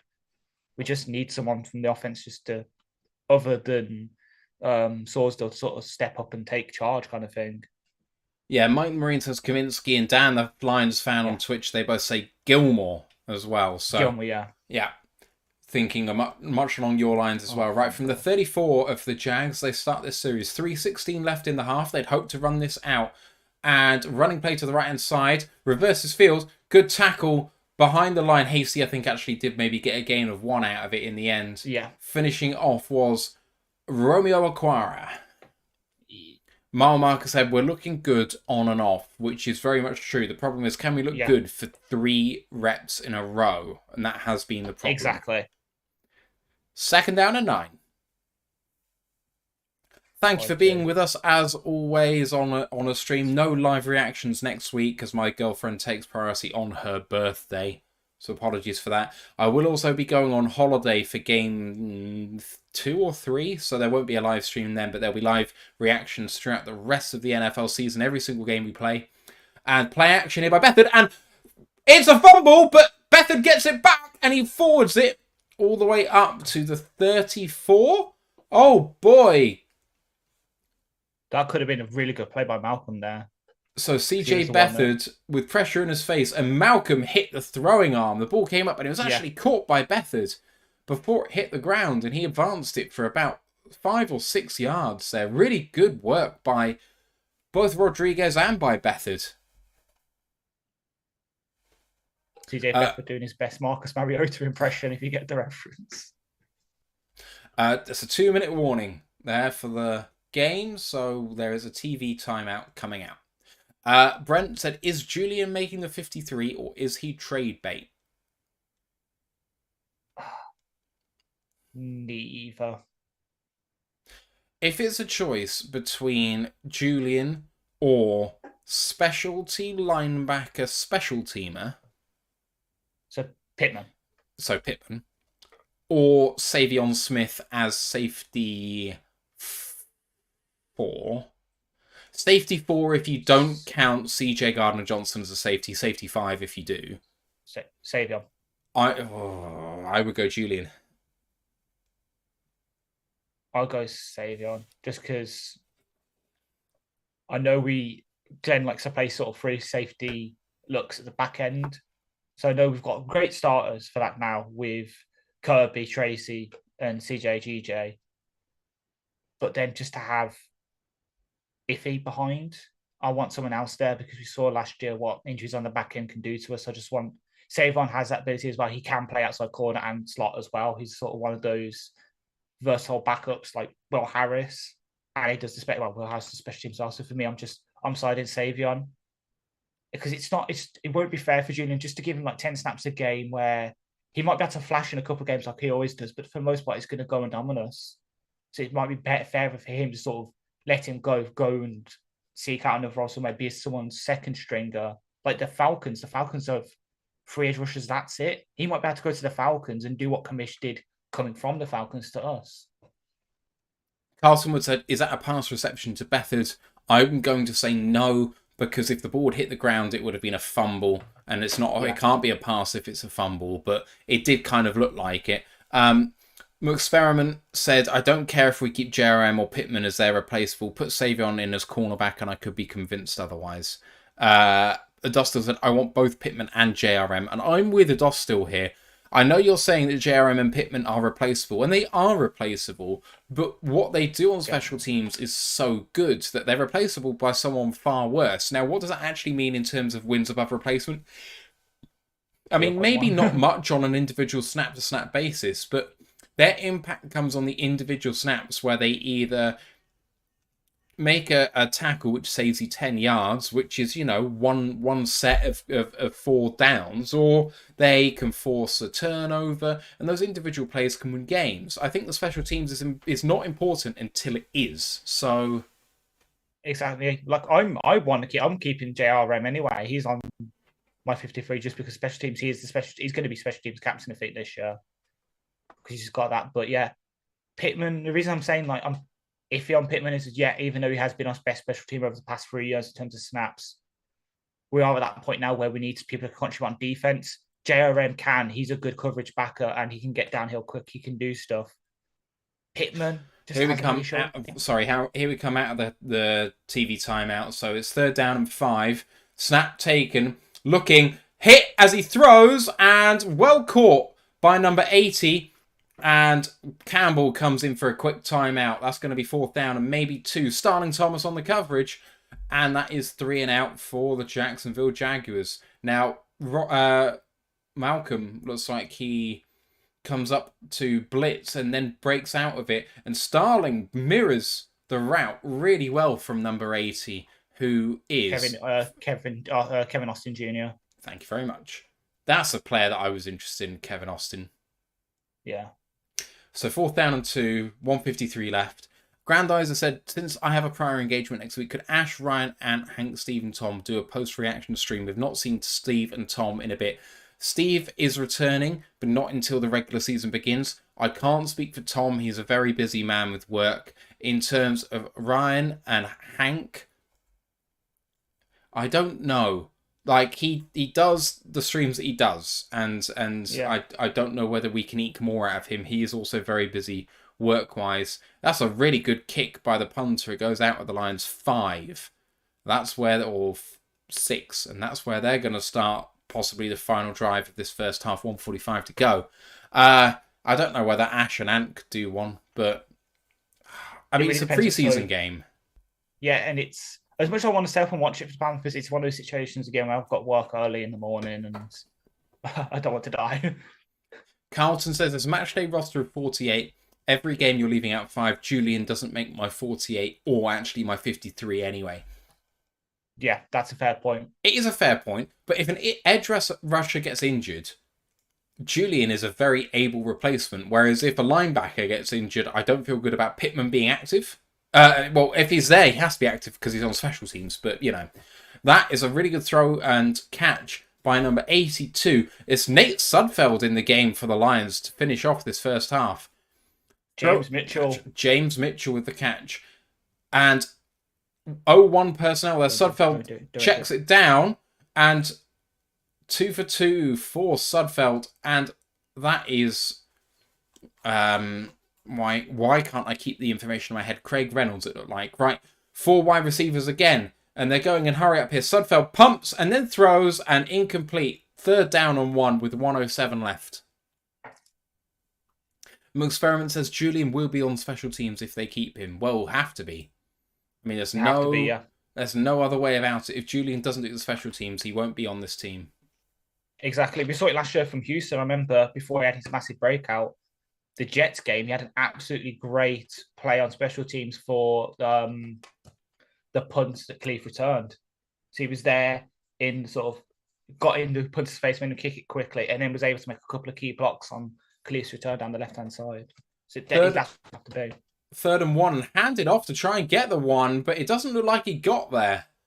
Did he get there? Led better with the tackle on Craig Reynolds. And they're calling it 4th down on the field. Yeah.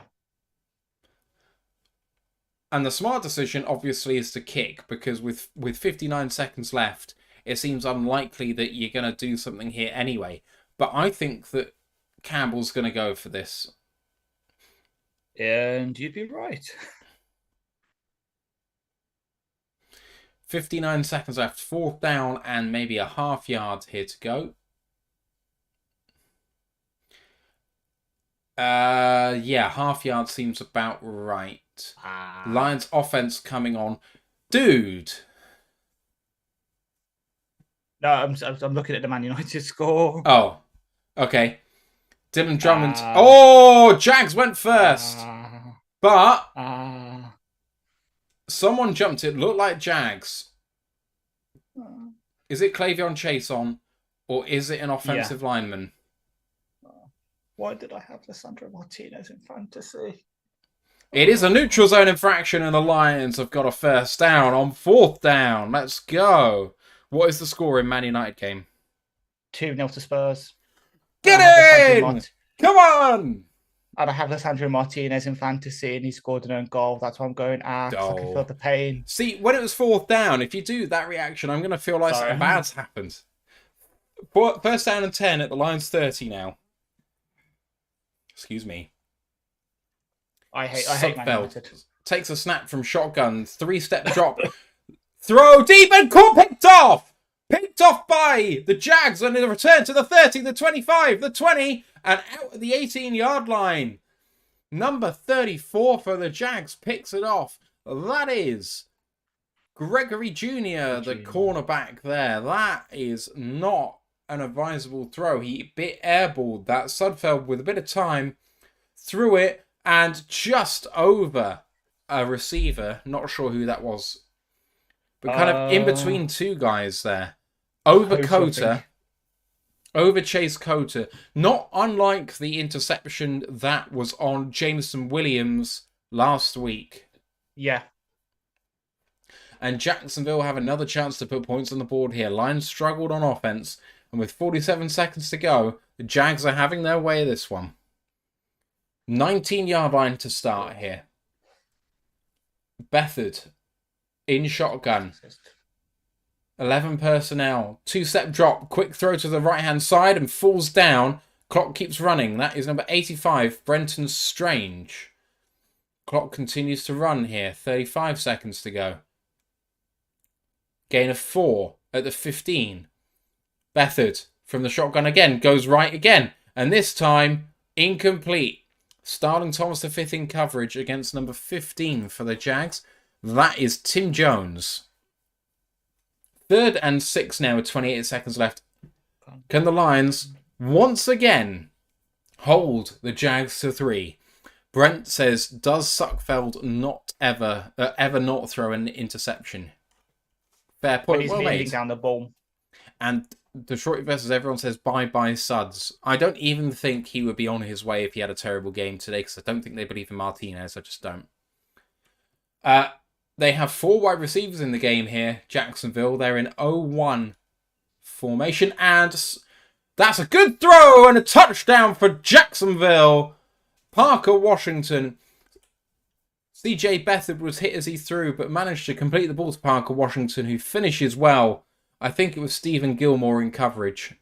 I think so, yeah. Just a mismatch. More Washington's just fast as hell.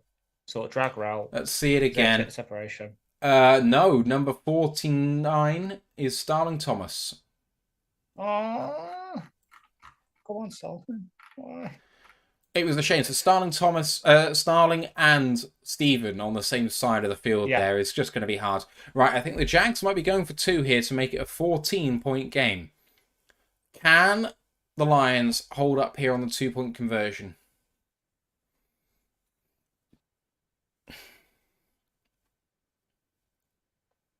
From the 2-yard line then, 2-point conversion.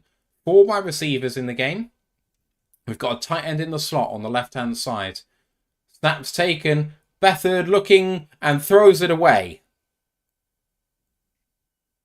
That is a weird decision to throw the ball away on a 2-point conversion, but we go with it. The score's 12-0. And the Jags will kick to the Lions with that amount of time to go. Looking at the box score now as we're winding down in this first half. Lions have passed for 44 yards and only rushed for 5. That's not ideal. That does include sack numbers, but a total of 49 net yards on offense for the Lions, whereas the Jags have 205. 133 through the air and 72 on the ground, Ash. It's a tale of the same as last week. Defense is doing all it can to keep the offense in the game, and the offense just can't find a groove. I know technically halftime adjustments don't actually exist, but we need some halftime adjustments. We need stuff, easy layups for the quarterbacks to get them in the groove, to make sure the Jags just don't have to crowd the line and stop the run, because that's what they're doing. They know we can't pass the ball to save our lives, so they're just crowding the line of scrimmage and just swallowing up any runs. Oh! Nice little return. Oh!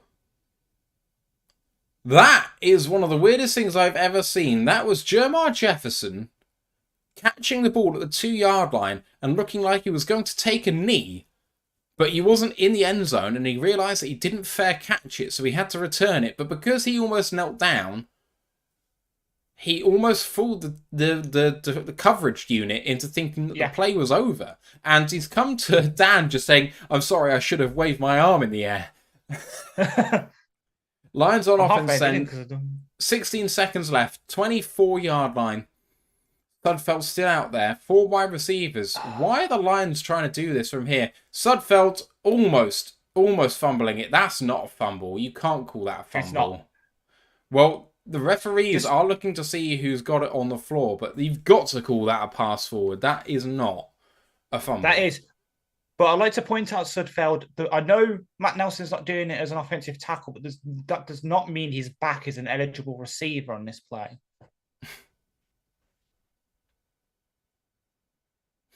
It has been called a fumble, and it is Jacksonville ball on the field, but obviously it will be reviewed, and that will be overturned. There is no way that's not being overturned. Sudfeld had control of the ball. So exactly, that's just it. I know he got hit as it threw, but it just hits Matt Nelson's right shoulder. They have reversed the call. It is an incomplete pass, and it's 2nd down. Just kneel the ball, please. Please. Carlson just put the roster numbers in the chat. I've got the Lions same. The Lions website up, which has all the numbers listed. It's a little bit of a pain to go through it all, actually, but so thanks for that, man. It's all right. We've nailed it, thank God. It's the hope that kills you. And I was hoping we'd see some good offensive play. That was fun. Sudfeld took a knee, but because he didn't want to lose any yards, he kind of walked forward to take the knee into his line, which is really bizarre. Carlton just said Sudfeld was trying to take Nelson out. Exactly. Yeah, well, Ant will happily thank him for that. Is that what he needs to do? And to make the roster, he needs to kill Matt Nelson, just assassinate him for a spot. Oh, Dan speaking.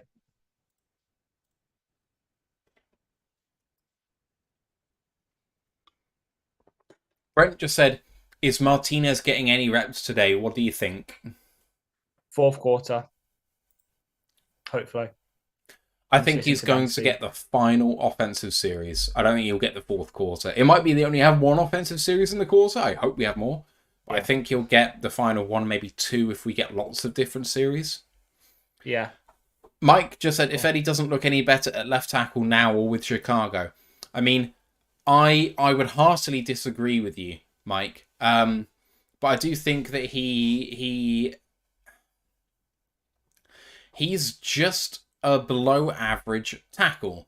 The problem with that is that a below average tackle is still like one of the best 32 tackles in the league. I firmly believe that if Eddie is a top 32 tackle in the NFL. Yeah. I mean, hang on, I'm going to get I'll get all that stuff. Hang on. What's I say? So Dan, I was half listening to you, half listening to Dan. He said, didn't like obviously don't like the turnovers, but hopefully this will teach the team how to get out of out of difficult spots during the regular season, and that he's happy with like Starling and Stephen and that sort of standing out and making plays. They were depth charts by position. Oh, I am still here, but I'm just going to quickly have my halftime snack because I've not had any dinner, so it's all right. Yeah, what I'm going to do is I was getting Noah up to read out sort of starting tackles across the league. We can just thank you. So, admittedly, okay, this is all as it starts with the AFC East. So the Bills have got Deion Dawkins, Spencer Brown. Okay. Dolphins, Teron Austin at left tackle, Austin Jackson at right, Trent Brown and Riley Reef for the Patriots. Dwayne Brown, who's on the pup, so I guess we have to go down to Billy Turner, who used to be a Packer, then went to Denver. Left tackle, then Max Mitchell out of Louisiana last year at right. Ravens, Ronnie Stanley, Morgan Moses, Orlando Brown Jr. and Jonah Williams for the Bengals, Jedrick Wills, Jack Conklin for the Browns, Dan Moore Jr. and Okafor for the Steelers. I probably need to stop. I can stop there. It's just like Anton Harrison is currently slated to start right tackle for these guys with Walker Little at left. Donovan Smith, basically the same as Safedi, just with more penalties, is starting at left tackle for the Chiefs. Oh, that might be something I have to write about. Trey Pipkins is starting for the Chargers at right tackle. Terrence Steele starting for right tackle against the Cowboys. Austin Wiley, who was the right guard for KC last year, starting at right tackle for Washington. Like,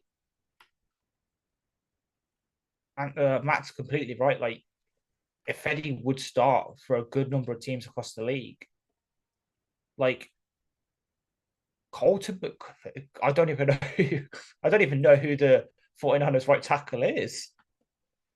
Who is it? Colton McKivis is a 5th round pick in 2020 out of West Virginia. Never heard of him. Exactly. That just proves the point. Offensive. Cheers, Mike. Yeah, what with just how offensive line is these days, it's a dying thing. It's not good starters for every team across the league because what we said earlier about youngsters choosing more the D line because of positional value and name value. It's also because I think college is going for more like spread stuff, isn't it? So it's harder for offensive tackles to develop because it's quick hitting passes, it's the air raid, it's all these gimmicky offenses where they don't really get the true NFL like reps that they need to sort of come out in some good way. I mean, like look at Andre Dillard, who was one of the best tackles in his class coming out of Mississippi State, I think it was, the air raid. He's flamed out and now he's in Tennessee and he was on the Eagles, one of the best teams for developing O-line, and he's still flamed out. It's just one of them where offensive lines going through the same thing that we see in the sort of linebacker in a way that it's less and less good ones are coming out every year. So it's becoming more and more of a thing. So hopefully with Jack Campbell, we've sort of booked the trend. We've got ourselves a good one on a rookie contract who can do some good stuff for us.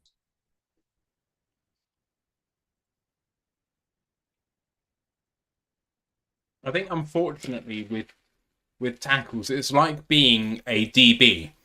It is a game of mistakes. And very, very often, you don't look good. It's just about not looking bad. And so, inevitably, it's not really who's a good tackle or who's a good cornerback. It's who's not awful. Yeah, which is, I know, which is one of the best things about Decker, isn't it? The fact that he's so consistent. Yeah, he might make the occasional mistake, but he's usually a good, consistent, like 7 to 8 out of 10 every single game. So yeah, even I'm gonna be back in 1 second. By the way, sorry. Sorry, don't worry. I'll just stay here and waffle. Oh, why they're showing Zeke cards in one of our players?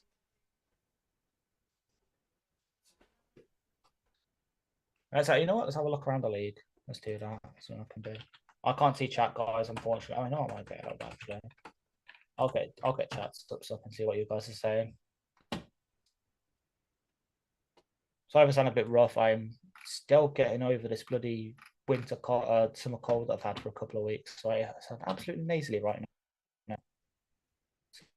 It's my voice.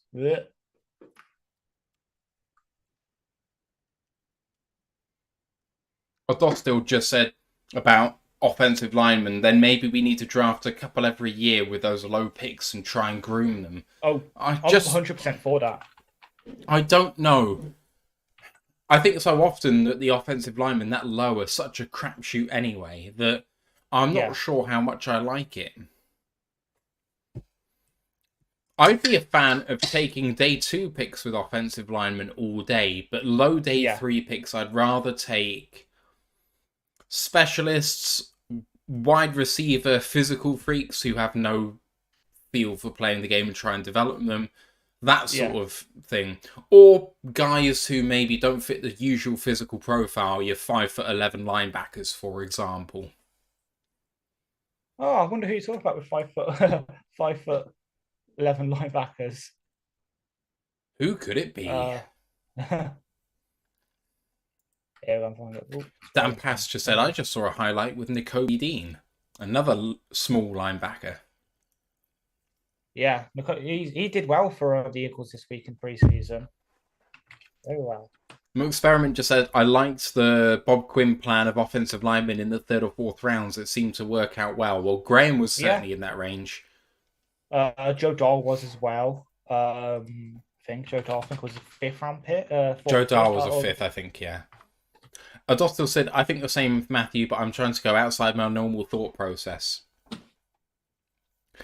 Yeah, you can't always assume you're right with things. Like, you do have to consider, like, kind of what's the best way to do everything all the time, because it's how you refine the process and get better. So I totally agree that thinking outside your normal thinking Yeah. process is definitely valuable. But yeah. Oh yeah, same, 100%. That's one of the reasons I loved my degree, because it forced me to do that. Admittedly, not in interesting ways as discussing football. It was more like different schools of thought about like who did what in history. But Let's just go through the box score now that the half has yeah, finished. It's 12-0 to Jacksonville. Bethard, 12 of 20 for 138, a touchdown and an interception. He suffered 2 sacks, though. Rushing, they have 15 for 72. Bigsby with 13 for 17, a long of 17. Jermichael Hasty, 2 of 2, 2 for 2. Receiving wise, those 134 yards have been split out amongst a lot of receivers. 1, 2, 3, 4, 5, 6, 7, 8, 9 different receivers catching the ball, 10 getting targets. Tim Jones leading the way, 1 of 2 for 48. Jacob Harris, 1 of 3 for 23, and Brenton Strange, 3 of 4 for 23. On the Lions side of the offense, 7 for 16 for 44 yards and an interception. Bridgewater, 5 of 11 for 34. And Sudfeld, 2 of 5 for 19 and an interception. In rushing, they went 10 carries for 4 yards, but that included a Teddy Bridgewater carry for -8. I think that's the fumble. I think the fumble, because of the way the fumble was, it counts as a carry backwards until the point that the linebacker picked it up. And then receiving wise, the 53 yards, 44 receiving, but net 44, actual 53. Craig Reynolds has 4 of 6 for 29, and James Mitchell 1 of 1 for 10. On the defensive side of things, Bridgewater fumbled, as he just mentioned. It was recovered by Caleb Johnson. On the Jacksonville side, Ledbetter and Caleb Johnson have 5 tackles. There was 1 sack by Jeremiah Ledbetter and a tackle for loss by Raymond Vohetsk. For Detroit, 6 tackles for Campbell, 5 tackles for Walker. We had 2 sacks, 1 shared by Pascal and Jones, 1 for John Kaminsky, and 2 other tackles for loss, both by James Houston. 1 interception for either team, Gregory Jr. for Jacksonville and Stephen Gilmore for Detroit. Otherwise, good special teams by the Lions. Chase Cota with a 28-yard punt return, and Starling Thomas and Jermar Jefferson on the kick returns have also done quite well. Ash, what do you make of the first half? Well, go back to front. Special teams have been pretty good. Outside, I think there was like 1 play where we had a flag on us. Defense doing all it can, considering that I know some of the starters have been there with Kamish, who obviously play a role. Campbell will play a role. Romeo will probably play a role and such. Houston and Walker, but for the most part, it's been second and third stringers. They've been doing what they can and showing out. The offense just can't find a groove, man. It's almost as bad. It's almost as bad as watching Villa's defense last Sunday. Saturday, it's about this. It's about right. This time last week I was crying over that. This week I'm crying over the Lions offense. Next week it'll probably be the F1 if that's back. Like Lando Norris crashed out in quali or something. Sports are designed to hurt.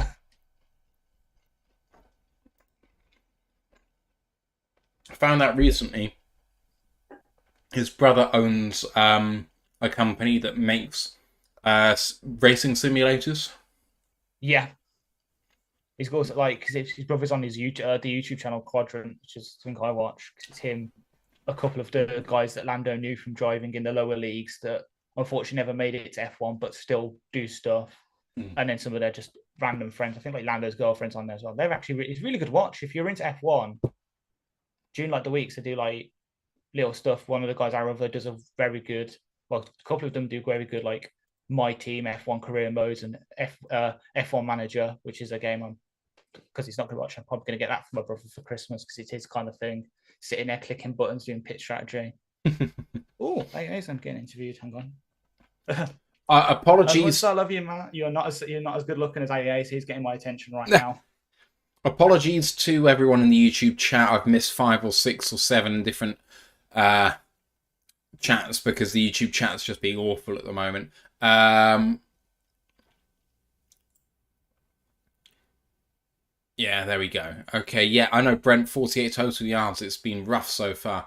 Dan Pass says, our offensive problems, is it Sudfeld or is it the offensive line or a combo leaning which way? Both. Yeah, it's been both. Offensive line has been poor.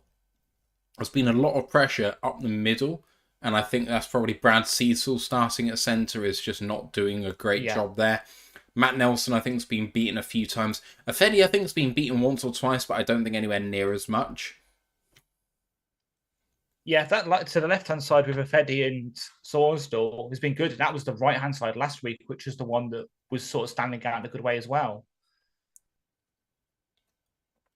Carlton said, as regards to dearth of talent, with hindsight, would you have drafted guard Andrew Voorhees at 229? For myself, no, but I was a fan of his to begin with, and then I've listened to a few commentators that I trust and respect who don't think that he was very good before the injury.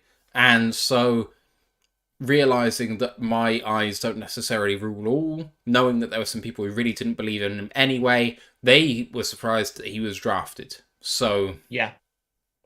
I'm just going to put up quick. Luckily, I've still got your big board bookmarked on my computer, so I can look through. I mean, Voorhees was a top 100 player on the board, I think. He was, but he was... Plus, for that as well, I think Voorhees was top 100 centre, but as a guard...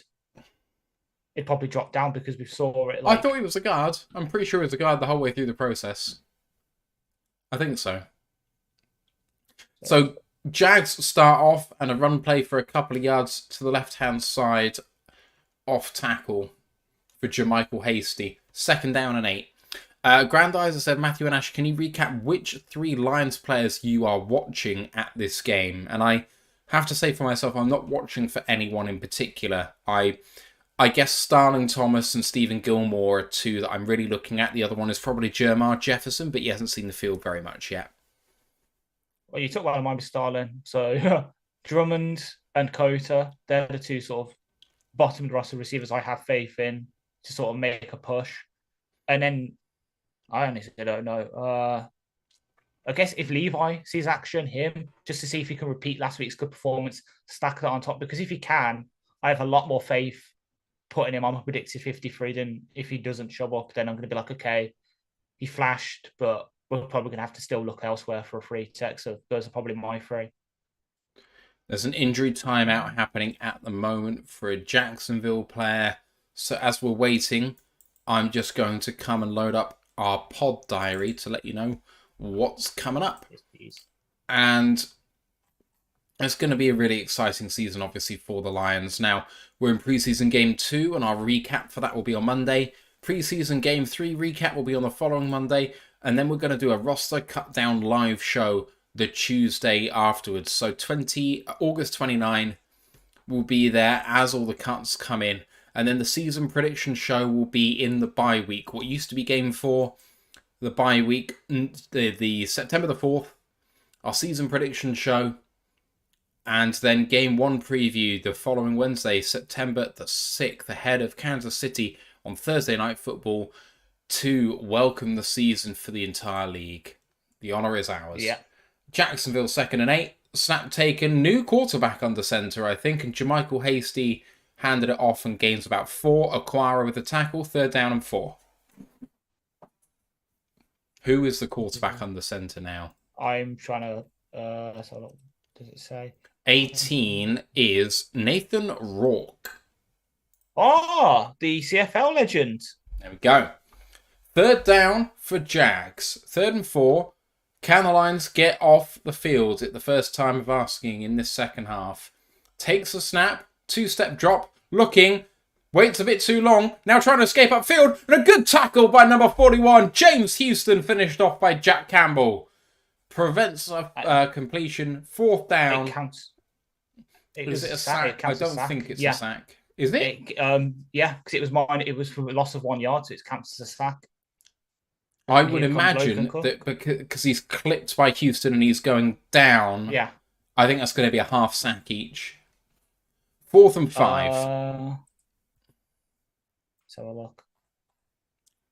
Admittedly, this is ESPN, so don't It's quote been us. fully credited to James Houston.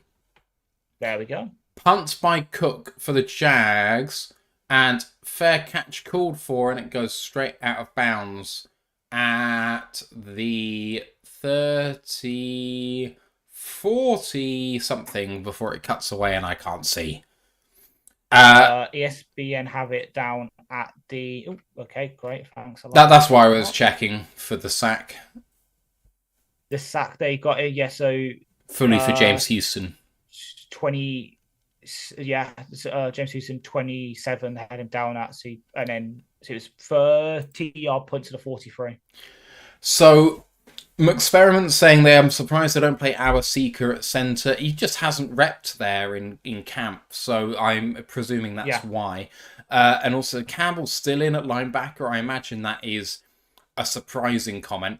And Dan the Lions fan saying Campbell earned to sit next week, keep him fresh for week 1. I don't know. I'm conflicted. I'd still play him. I think I'd still play him as well, at least for a half. But I wouldn't have him in now. I think he's done enough. Yeah. Get Nausicaa and Pittman in there. Yeah. Yeah, and play JRM more and make sure that Malcolm has his fair share of reps as well. Exactly. Dan Pass just said it almost felt like they triple teamed Houston, and yet he still got there. Yes. I know they definitely double teamed him because they had the right tackle and they had, I think it would be a fullback in on that side, and he still got there. It's mad. So Grandizer says, Matthew and Ash, will you do a short vid on who you think will make the 53-man roster? So what's going to happen with that is that our Monday show on preseason game 3, I think what I'm going to do is I'm going to cut all non-essential chat on the press conferences. I'm going to recap what happens in practice, which I think will be minimal.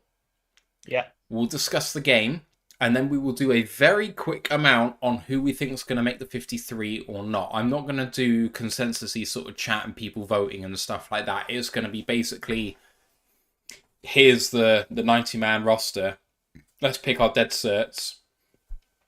Let's pick our maybes, and then maybe we just go from there and do something a little bit different to what we've done in the past. So we will do something, and then obviously the cut downs will happen the day afterwards. So it'll be an interesting show.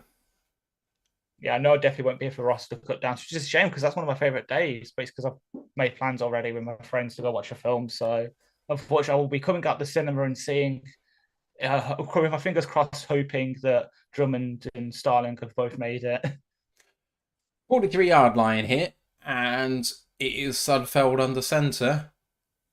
And he's going to hand it off, and good penetration by the Jags up the middle. But Jefferson does incredibly well to break a tackle, and then one step cut the other guy up to go upfield. Gains about 2, I think, on that. But gains 4, 2nd down and 6. Had no right to even get back to the line of scrimmage there. The third string O line's in because I've just seen Connor Galvin's at left tackle, so he's someone I believe in as the third stringer. 2nd down and 6. No, yeah, definitely third string. So I've just seen Darren Paolo on my screen. I formation here, and Sudfeld play action, quick dump off, and Jason Kabinda with the hands of stone drops an absolute dolly. 3rd down and 6. Carlton Wood says, compare Houston to Julian. Fair comparison. They both have similar bend. Julian's a bit longer, but a bit lankier. Julian has no instincts for off-the-ball linebacker. I would say that both are similar against the run. 3rd down and 6, and I'll come back to this. Empty set now with 5 wide receivers for Sudfeld. Jermar Jefferson coming from outside receiver on the right inside. Sudfeld with a quick throw to Jermar Jefferson. He's not going to get there. Tackled out of bounds about a yard or 2 short. I think the offense is going to stay on the field here. Yep. And I hate to say it, but the person who made that tackle on Jamar there is my guy, number 35. There we go. Carlton just said Alex Mollett 61 and Ryan Swoboda 62 is in the game as well. Yeah. I'm glad that Swoboda and Mollett are getting reps here. Right, lines out Same. of the field, 4th down and 2 at midfield, or there or thereabouts. Just over midfield. I think I'm ahead. So I'm pausing mine at 11:28 because I think I'm slightly ahead. Right, Subfeld with a lovely throw and catch by number 83. And that is our boy Dylan Drummond. I'm 11, 32, 31, 30, 29, 28. There we go. Dylan Drummond with a lovely catch. And what... I mean, I know this isn't a regular season game, but good stones by the Lions on 4th down and 2 to go a bit deeper. And Dylan Drummond with a nice route got a bit of separation. Empty set again here for Sudfeld and throwing to the right-hand side. Good throw and a good catch. And not touchdown! Number 80, apparently. Antoine Green. But now they are calling him down. 2nd down for the Lions. 11 minutes left to play in this 3rd quarter. Let's have a look. Antoine Green was not touchdown. And he got up and then you can see 27 sort of touched him on the back. Right, 1st down and goal for the Lions at the 8. And it's going to be a run. I'm predicting a run because of the way they're set up. Yeah, I agree and with I'm you. wrong. Oh, no. No, you're right. Run up the middle, loss of 2 on the play, back to the 10-yard line. Jermar Jefferson 2nd down and goal from the 10. McSperiment saying Jermar favouring his calf a bit on that 3rd down. You might be ahead of me then if you're on 3rd down already. Unless it was a previous 3rd down. I'm not on 3rd down either. 2nd down and goal here. About 10 minutes to go in the 3rd quarter. Sudfeld. That was a nice run. And run up the middle. And Jefferson all the way down to the 5. Gain of 5. 3rd down and goal from the 5. Yeah, 5. Lots of 5s on that one. Just want to give a big shout out and show some appreciation to all you guys watching the game with us. You're the absolute best. 3rd down and goal for the Lions. And they just said, is it 4th down territory? Well, if you gain maybe 1 more yard, I think it will be. Yeah. Studfeld. Got to give his guys a chance here. 11 personnel. Surveying. And now Dylan Drummond in motion right to left. Oh. And Sudfeld hands it off. Draw play. And gets all the way down to the 1. To maybe the half-yard line. 4th down and goal at the half-yard line. I don't want to spoil. I can see Ben talking in his mic with his play sheets. I suspect heavily we're going for this. Hang on. Is Lee McNeil or Broderick Martin on the field? Oh, am I going to finally see my DT fall back down? I don't think so, because Jefferson's still on the field. Yeah. It's from the 1, Sudfeld. And Sudfeld, play action, lots of time, dumps it off, touchdown, Chase Coda! That was really good play design there. That really was good lovely play design. Jermar Jefferson really showing good stuff, but Experiment says just as much as well. And the Lions finish it off on 4th down, 12-6 with the PAT to come. And Jeff Hurley just saying, Houston probably doesn't want to hear this, but I think he is most valuable still coming on pass downs or blitz packages. Julian is probably always going to have the edge in any extended play. No. I don't think so. Completely disagree. Houston's had like 2. He's had a TFL on the run play already, had 2 last week. Julian might have I don't want to say the higher upside, but we saw it in college when he was there. He was very, very good. He just can't be consistent there anymore. He's too injured and he's just lost too much time. He's not consistent. Houston is younger and has that drive, to be honest. Julian's kind of been there, got the contract. Who kicked the PAT? Riley Patterson. So Riley Patterson has number 36, but Stephen Gilmore also has number 36. How weird is that? I don't like it. Why can't Patterson have number 37 or Gilmore have number 37? That doesn't make sense. I don't know. So out of all the rookies, Branch, Laporte, and Gibbs have not played a single snap today so far. Ados still says, I saw Dan Campbell look at the roof and say, yeah, okay, before the play. Ben is like 10 feet behind him, but they are talking to each other. And Yeah. Dan Pass says, sorry, I muted you for fourth down. I don't blame you. I don't blame you at all. I was going to say, yeah. But yeah, Dan, it does have the final say. He is wide in the set. It's just he trusts Ben to sort of say it. And yeah, I think the yeah was okay was, are you 100% sure you want to go for it? It's like, yeah, okay. We're going to go for it. So Carlton Wood just had blue number 36 and white number 36. I didn't realise that might be a distinction, but there we go. So the Lions are 12-7 down after a really good start to the second half, Ash. Yeah, we're finally getting that rhythm on offense that we need. Hopefully, touching wood, touching my desk, it continues. We need to keep this momentum going because otherwise we can't just stall out now. We can't have a Cowboys game where we score once and then that's it. What a weird game this has all been, but Dylan Drummond made the really big play on fourth down there for 23 yards. Yes. Antoine Green obviously had that catch where he got up off the floor. Sudfeld put himself together a good drive and finished off with 2 fourth downs on the drive. Good stuff. 100%. And I know Ant's going to love him, but Jamal looked really good on this as well. So that second down run to get 5, that was really good. Yeah, I completely agree. Jamar, I think, is probably in the box seat for running back 4, I have to say, but it depends whether we keep a running back 4. And, it might be a choice of running back 4 or fullback 1. And, which one do you want to keep? I know which one person I want to keep, but I also know which one the team would probably keep, and they're different answers. Yes, I think I agree with you.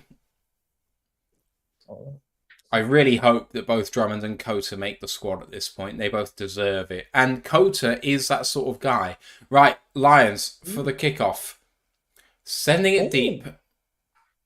About 5 yards deep, and the Jags return it. Coming out to the 15. Good hit on Parker Washington, hitting him at the 17. That tackle was made by Darrell Daniels, the tight end we signed when Zylstra was waived with an injury designation. Brent said during my beer run, Dan Miller was talking about the problem.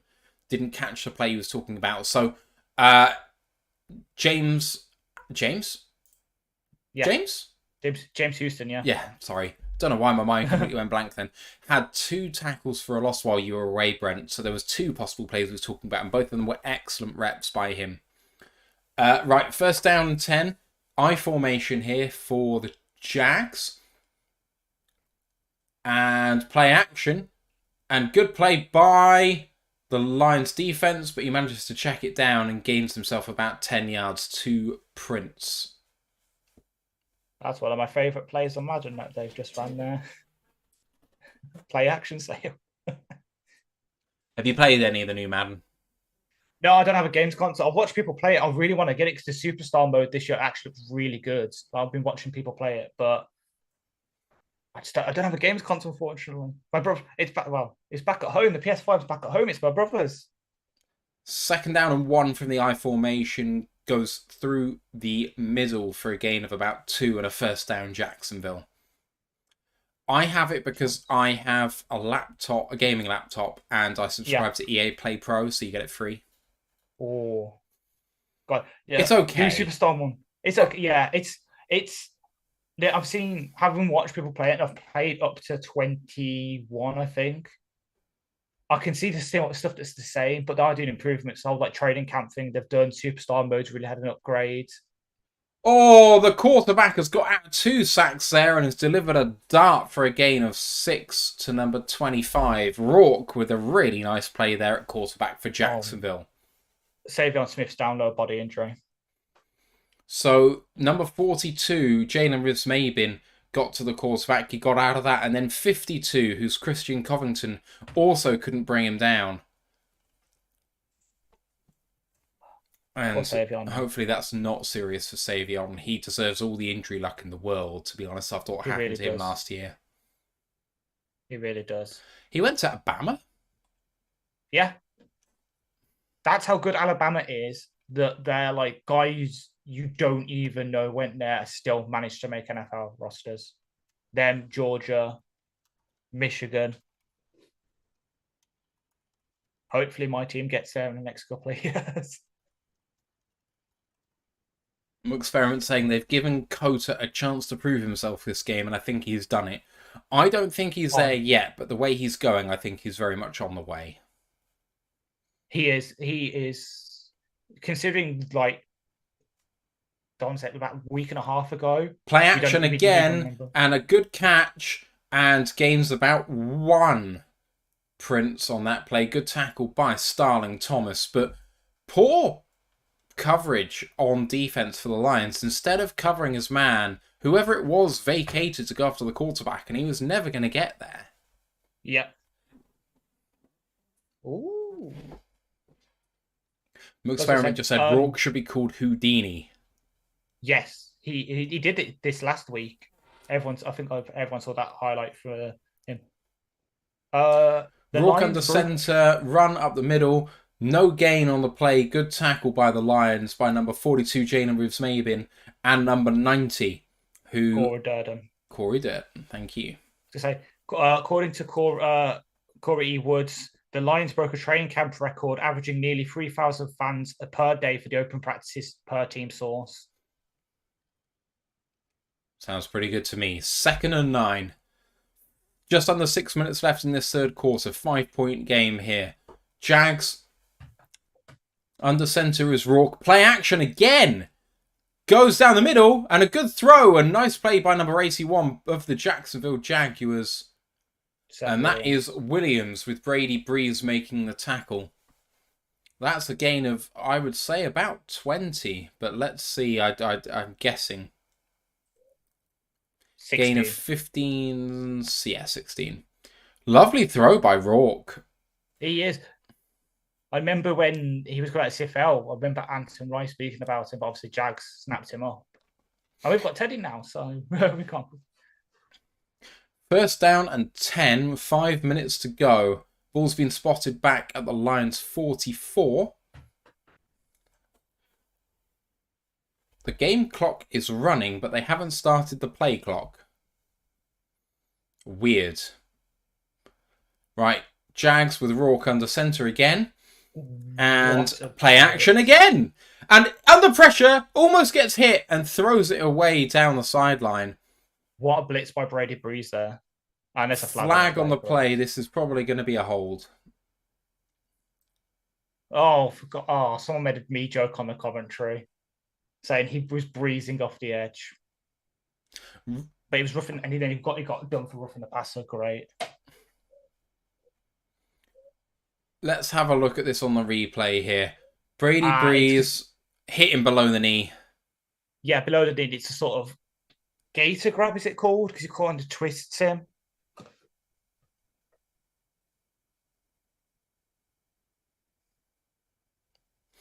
Real shame there. 15-yard roughing call on Breeze, and the Jags have an automatic 1st down. At the Lions 29, ball snapped and handed off, and number 25 on the run, and Rourke blocking downfield for his man. 1st down gained on that run all the way down to the Lions 12. Jags very much in scoring position here. Yeah. 25, Dearness Johnson used to be, if you remember, he was the guy when Hunt and Chubb went down for the Browns. He was one of the guys that steps up for them. Yeah. So he's had NFL. He's a good NFL running back. He's just always been buried. 1st down and 10 again for the Jags. They can get a 1st down without scoring a touchdown here. From the 12. Handing in. No, pulls it in. And a chance here for Rourke to get in. Great open field tackle by number 40. Brandon Joseph. Brandon Joseph, thank you. Gain of 7. Rourke with an option play, and he kept it. And he had a lead blocker out in front of him. Good reaction by Brandon Joseph to stop the touchdown there. But he's down at the 4-yard line. 2nd down and 2. Broderick Martin is in the centre of defence. Lions need to hold firm here. 3.5 minutes to go in the 3rd quarter. And Rourke keeps it again, comes forward, and he gets the 1st down. Gets all the way down to the 1.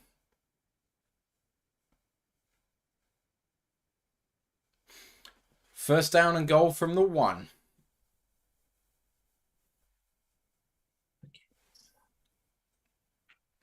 Brent said, Cota needs to finish this game strong and ball out next week to make the 53. In my opinion, I like the kid. Honestly, I think the practices in the next week are going to be key for him. Yeah. I'm not sure the game will be, but the practices definitely will be. First down and goal then. Rourke has used play action and the option to great effect in this drive.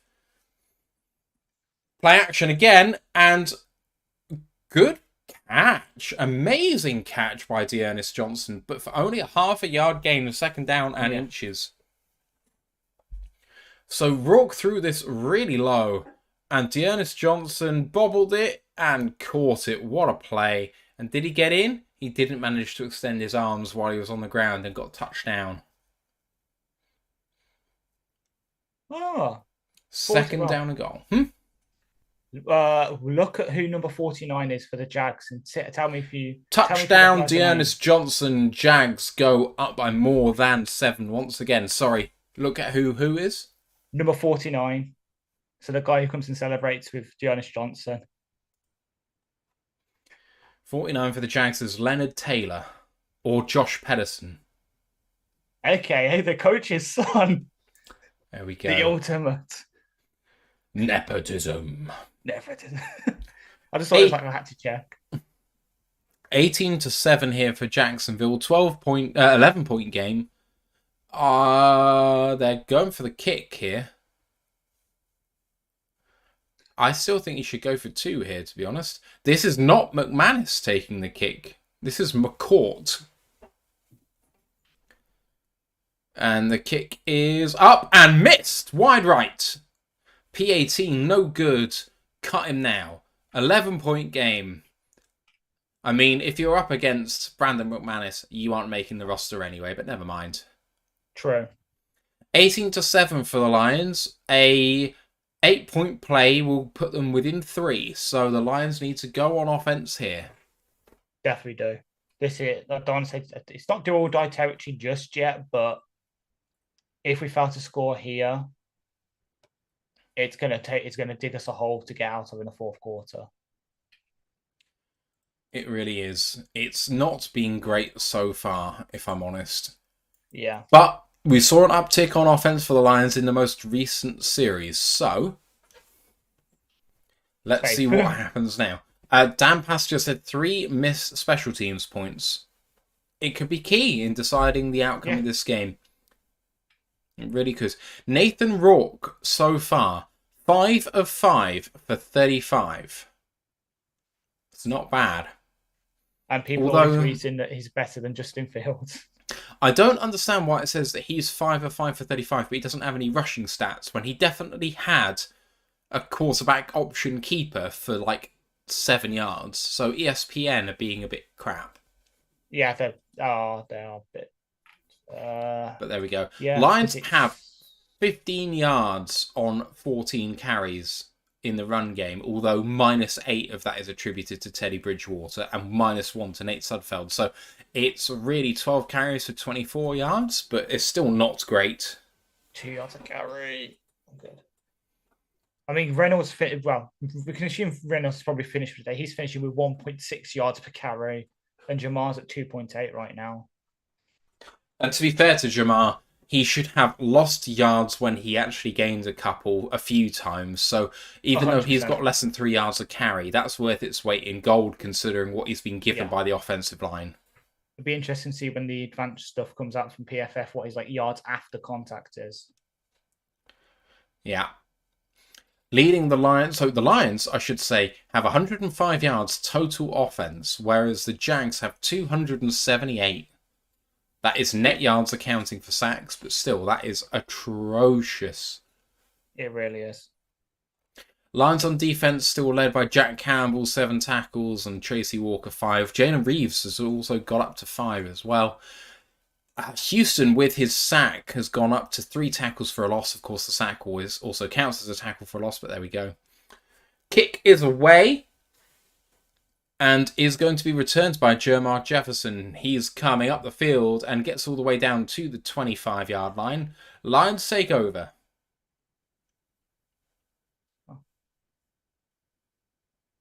Oh, that's kind of nice. Look at Graham's having a nice conversation with Teddy. So, offensive lineman, I could see Galvin, I could see Paolo.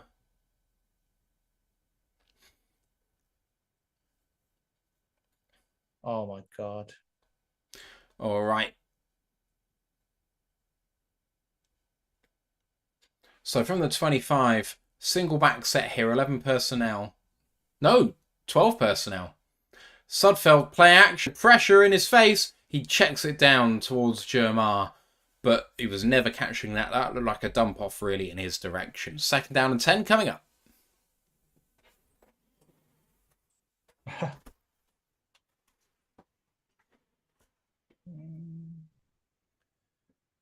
It's so humid in this room, but every time I open the door, it's cold. I don't like it. Guess you need to ask for a dehumidifier for Christmas. Yeah. 2nd down and 10. 12 personnel again, and hands this one off, and up the field goes Jermar Jefferson for a 4-yard gain. 3rd down and 6.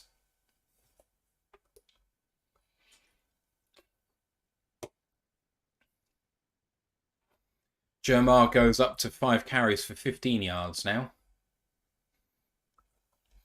Brent just said, our defense against mobile QBs is why I hope Martinez makes the practice squad. It'd be great for our defense in practice. Honestly, I don't see anyone picking Martinez up, so. Yeah. 3rd and 6. Sudfeld with 3 receivers to his left, and he's looking that way and throws it, and a good, it bobbled. Dylan Drummond at the sticks, and he came down with it, but after hitting the ground, he did not survive it. And 4th down and 6 now, and Sudfeld coming out, punting unit going out there.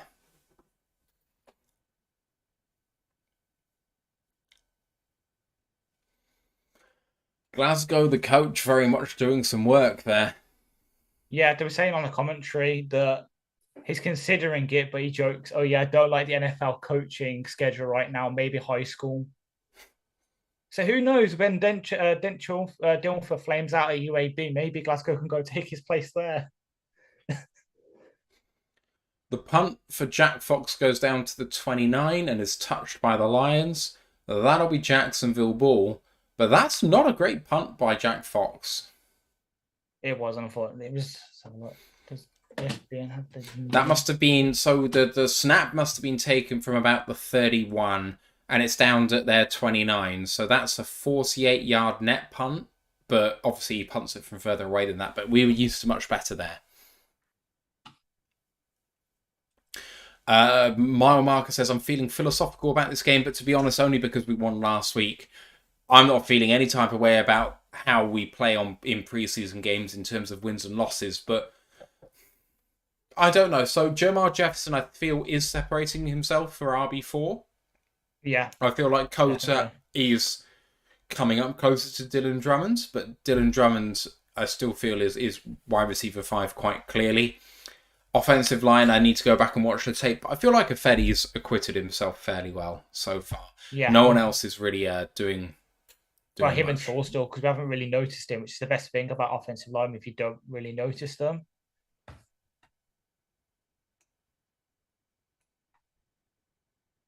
I've got to say, it's nice having DAZN Game Pass and that, but I really do miss the adverts. Yeah, I miss the adverts too. Grandizer said, I missed his Eagles backup quarterback comment, Mariota looked horrible. I don't know in terms of what you're talking about in relation to our game here, but fair enough, I believe you. I don't... Mariota's not a good passing quarterback, but he's a good runner. Yeah.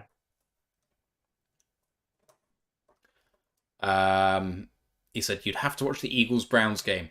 I do not watch preseason unless it's not my team. I'm not here wasting my time. Personally. I love the fact that NFL's back, but if it's not my team, it ain't the NFL until it's regular season. I watched a couple of the highlights, obviously, the Nakobe Dean one and that, but yeah, same.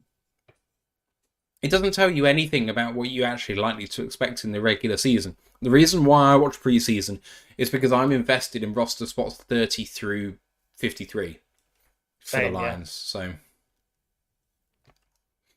all right. Jacksonville now have the ball then at their own 29.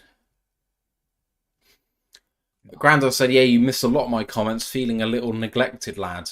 So I saw that you mentioned about catfight, which honestly I can't really respond to, and cue the growling sound, which I'm not going to do, and touchdown, which is hard to respond to, and Lions hype train, which feels like it stands by itself. So we talked about Voorhees. I appreciate you having lots of comments, but sometimes I just don't have any response to them, to be honest, man. Carlson would said Levi is an intriguing situation, and I agree really wholeheartedly. It does really depend whether we keep 4 or 5, because if we keep 5, he's a lock for the roster. There's no reason to not take him. If there's 4, him versus Benito is interesting. Shotgun snap for Rourke. 2-step drop and a slant thrown to 84, who's getting away, and a lovely stiff arm, and 57 back there a tackle at the Lions 25. That's Cooks. I didn't see who got the tackle. 57, Elijah Cooks, rookie, and then 57's Anthony Pittman. So on the slant, and 2 of the Lions players took each other out when trying to make the tackle. The stiff arm was on number 30 of the Lions, and that is Khalil Dorsey in coverage. Lovely run by Cooks. The Jags are in scoring position again, and that's the end of the third quarter. A field goal here for the Jags puts them 14 points ahead.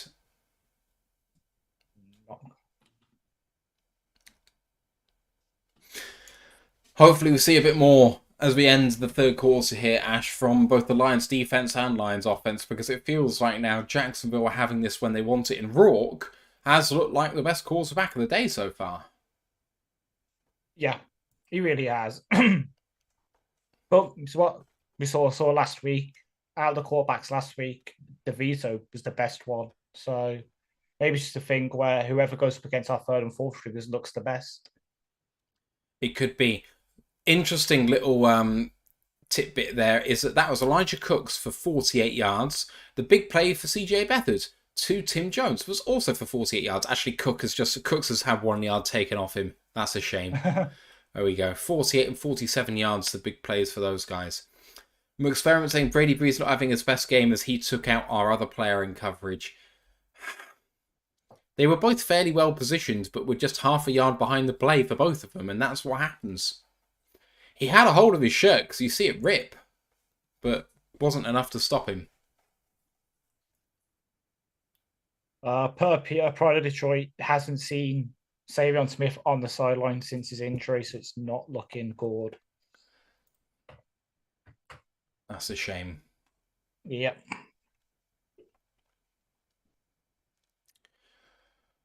Oh, right. People, we want to see a good finish to this game in the fourth quarter. We need to see the Lions hold the Jags to 3 to keep it a 14-point game, and then I want to see touchdown drive after touchdown drive. Martinez should be a factor now when we come into the fourth quarter. Hopefully he gets to see some reps. Although I won't be entirely surprised if Sudfeld has it the whole way. Harley Quinn's in the chat. Hello to you. She says, I'm home from work. How's the game going? It has not been the best for us, but there we go. And Carlton Wood says, Rourke is from British Columbia, Canada, which is being hit by wildfires presently, which is a real shame. I did say to my dad earlier today, you know that the world is ending when Canada is on fire. Yep. It's scary. Genuinely scary. I mean, like, I kind of thought that, you know, the Spanish islands, Greek islands might be in trouble just because it's that sort of area of the world. Gets really hot there, fair play. But Canada, come on.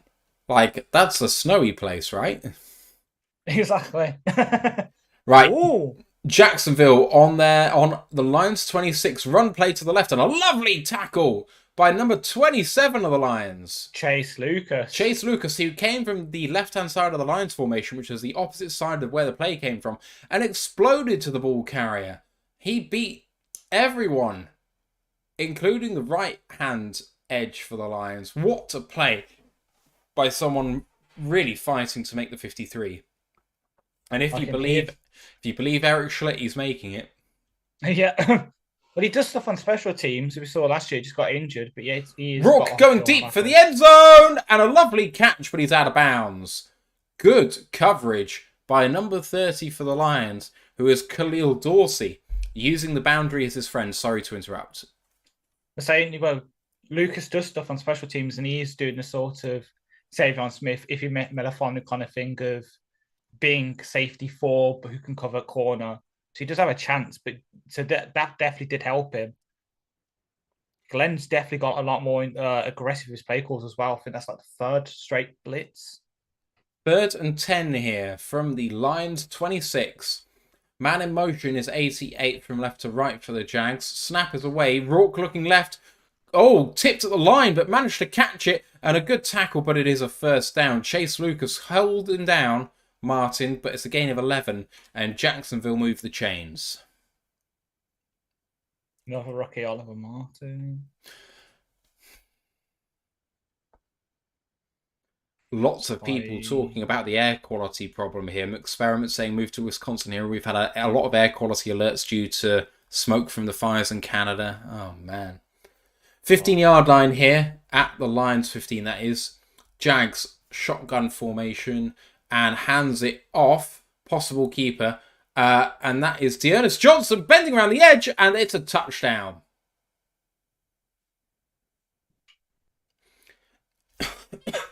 Dearness Johnson got hit just before the touchdown line, but not hard enough to bump him out of bounds. That is a really lovely play by Dearness Johnson. 24-7 for Jacksonville. Good hit. And really good by Dearness Johnson to take that over the pylon. Good attempt by Brandon Joseph at about the 2-yard line near the pylon to try and hit him out. Hit him with everything he had. But still got it. Jacksonville going to kick this one then, and the Lions find themselves in a bit of a hole here. And the PAT is only just good, almost back-to-back misses. This shows you we shouldn't. Oh, we Wisco Lions fan is in the chat. Hello to you. I believe your name is Jill, if I remember correctly from the Pride of Detroit chat. Thanks for joining us. Experiment says it was a cornerback that I had not heard of, Colby Richardson, that allowed the running back to get around the corner there, which is a real shame. He's the guy we just signed. He's from LSU, been bounced around. He's kind of a special teamer. Has some physical tools, but hasn't really shown much yet. Paul's Virtual Pug Quiz says, anyone think we're going to see Goff take the field in this preseason? Absolutely not. Yeah. No fucking chance. He is sitting there on the sideline in bubble wrap with in one of those weird ball thingies. We're not letting anything happen to him. Zorbs. The Zorbs, yeah, that's Put it. him in a Zorb. Or exactly. Whatever Kirk Cousins wanted to wrap himself in to protect himself from COVID, we'll put Goff in that. It's his birthday today. Happy birthday, Kirk. Let's hope you can continue fleecing the Vikings for money. I wish you nothing but despair in your career.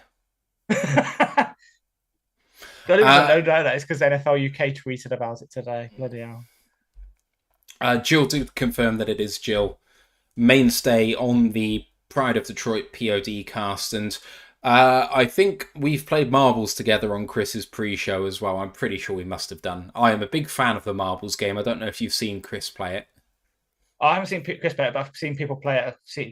Most of the streamers are deciding what games to play. They name the marbles or the games and just let them do it, and that's how they decide. Marbles is the best. Yeah, so do check out, by the way, if you've not seen it before on Twitch, No Decaf, Nodekaf. It happens between our stream on a Monday and the POD cast. It's the POD cast pre-show. It's just Chris Perfett, and he's great. I love Chris. He shows himself basically prepping for the show and chatting with you guys and just hanging out. It's a lot of good fun. Carlton says, are Ibrahim, Snell, and Ozigbo injured? Will we see them today? Ibrahim is injured. Snell and Ozigbo I expect to see right now. So we'll see. I hope so. So I'll double check.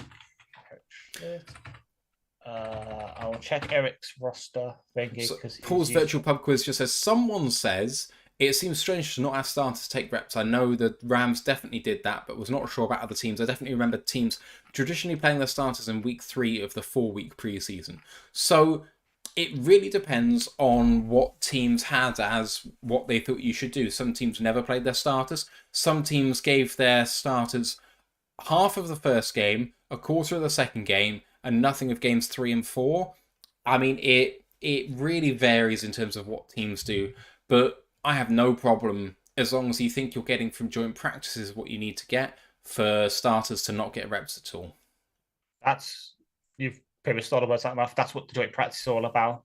It's about so the coaches can put the starters into game situations without risking them in a preseason. They can control everything. It could be no contact, so they can protect all the starters, but still get them those valuable like game reps to get them up to speed. The preseason games, for at least for us under this regime, are more going to be about the second, third, fourth, fifth stringers fighting to make their roster places, rookies getting up to game speed, previously injured veterans getting up to game speed, rather than it is the starters doing anything, because we don't want to risk them. Like we've seen today, Savon Smith's got off injured, hasn't been seen since last week. Rosh Pierce-Baker and Ibrahim both got injured. Pierce-Baker got waived. Ibrahim's on the cusp of it, honestly. On the cusp of it, basically, yeah. So at this point, they don't want to risk an Amon-Ra, St. Brown, or Goff, because we saw it last year with Vaitai. I think that's where he aggravated his back and he was out for the season. So at that point, the team's gone, okay, no, we're going to have to control everything. Preseason is just going to be about the backups. Dump off to Jermar Jefferson there on second down, gets 5. It's 3rd down and 5. Payo Time says greetings and hey to Payo Time. I know that you're a fan from last season who's a Canadian Rams fan, but just as how are you guys feeling about the Lions' expectations this year? Lions' expectations will accept 8 wins, but very reluctantly. Expect 10 wins. Would not be surprised with 13 wins. Yes. That's where I'm at. 3rd down and 5 from the 30. Sudfeld, 2-step drop. Nice catch. 1st down Lions. That is a lovely catch by James Mitchell. And the chains move. Paul's Virtual Pub Quiz says, thoughts on Marvin Jones playing in number 0? I kind of like it. Number 0, I'm a big fan of. I don't see any reason why you shouldn't have it. And Marvin Jones is the perfect guy for it. 100%. Ooh. Oh, Snell's in. Right, so Lions with Sudfeld under centre from the 35 and Snell play action. Sudfeld then dumping it off to Snell and he is hit at the 41-yard line, gain of about 6, maybe 6.5. Payo Time says, and thanks, gents, for taking my question. Anytime, man. Love speaking to the guys, especially 4th quarter of the game and especially 18 points down. Exactly. So we've got Jill, who is from Wisconsin as well, around the Madison area, and Experiment, who was James A. McClaw, who's around the Edgerton area. Grandizer talking about getting Payo Time for a future collab. If we don't think we have the Rams this year, do we? That's a 1st down for the Lions. Lovely run by Benny Snell. Getting lots of yards after contact there. It's not just Benny Snell anymore. It's Benny the Snellelephant. Benny the Snellelephant packed his trunk and said goodbye to the circus. No, we did. That's exactly. Didn't you see my name on Monday? I took the next line. I said, "Pack his trunk and say goodbye to the Steelers," because he left the Steelers. Then off he goes with the trumpety trump. There's one about that is honestly you should see my face when I joined, and I saw it was that my smile on my face. That's one of my favorite songs. What in the hell happened there? Full start. Number 74 for the Lions screwing up. And that is Coyote Awasika. Probably shows why he's on the 13.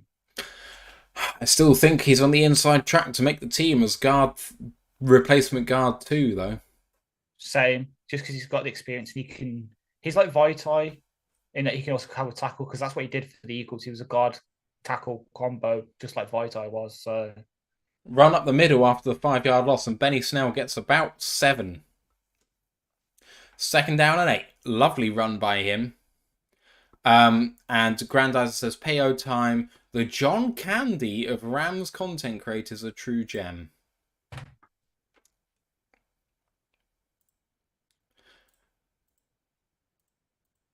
And Harley Quinn saying, I don't have NFL, I'd need to finally get it, so I'm watching the Olympics. The Olympics? There is I know there's like a partially blind and that one in Birmingham right now going on. Oh, okay. Check down to Benny Snell didn't quite get there. Would have been a first down, now third down and 10. Just less than 10 minutes to go in the game.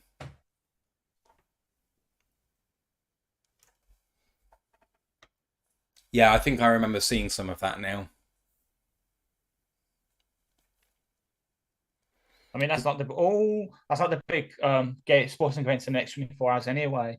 That's 13 and a half hours time in Sydney, Australia. The English are going to defeat the Spanish Armada again, and we're going to bring it home. Sudfeld sacked on third down, held the ball too long, loses significant yardage, and the Lions will be punting away here. 9:30 to go, and that could be all she wrote for this one. Yeah.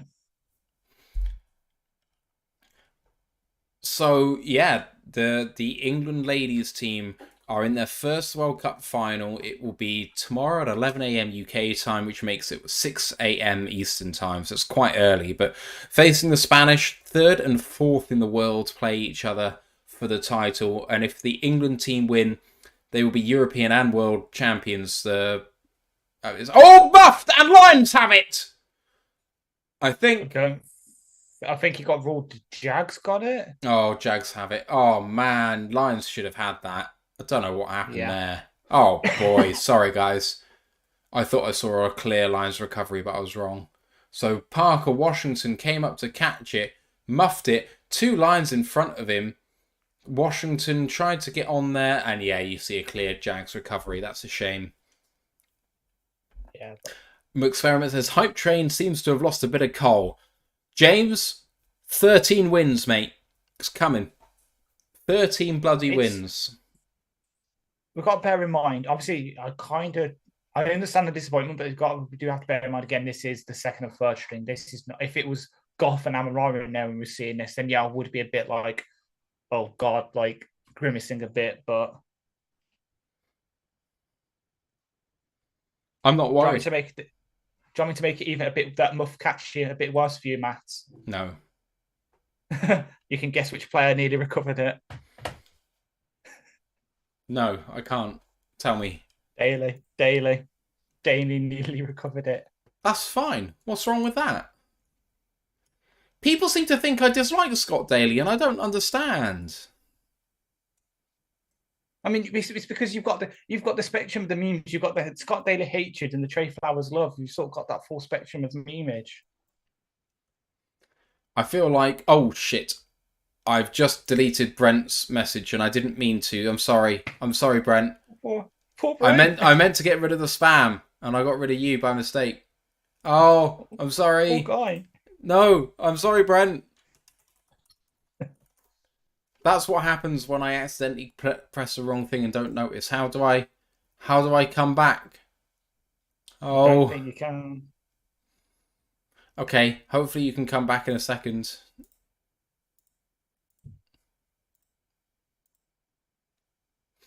I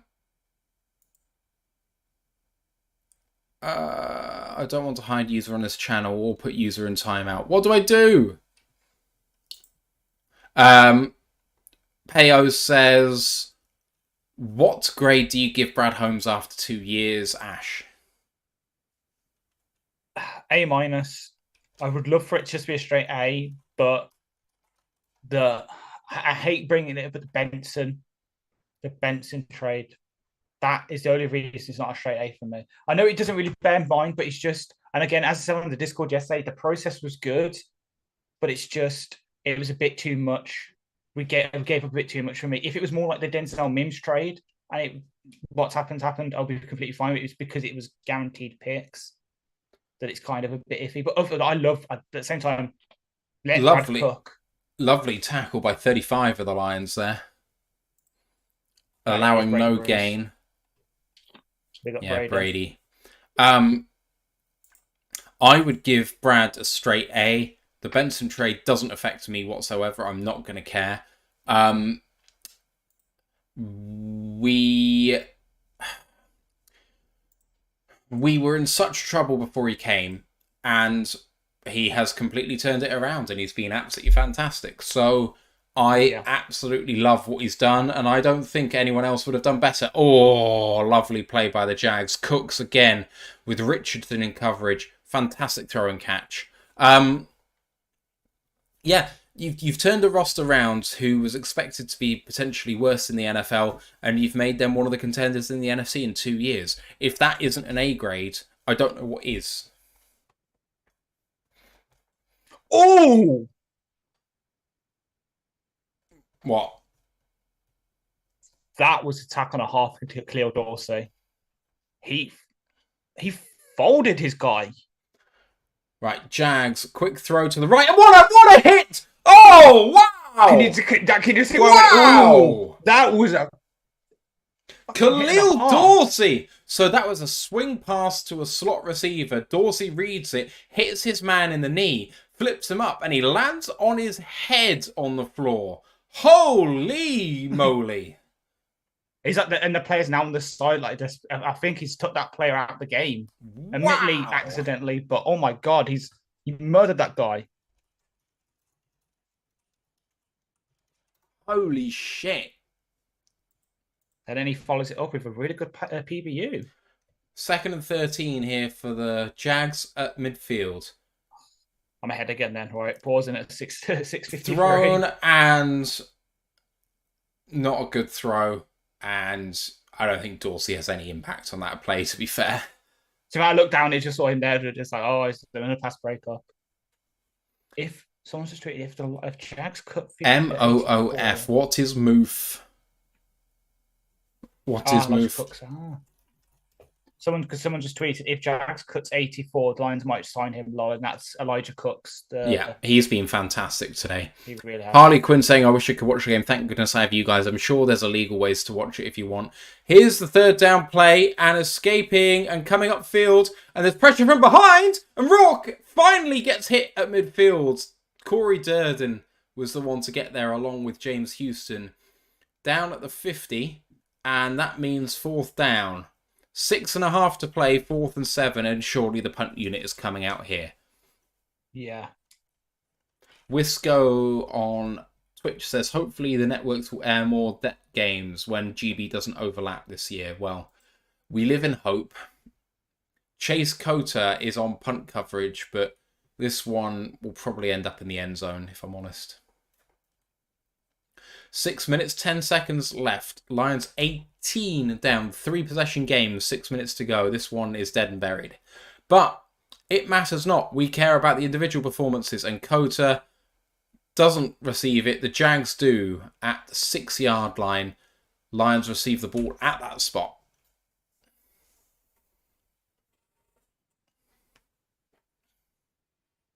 Khalil Dorsey hit him by shoulder to the knee.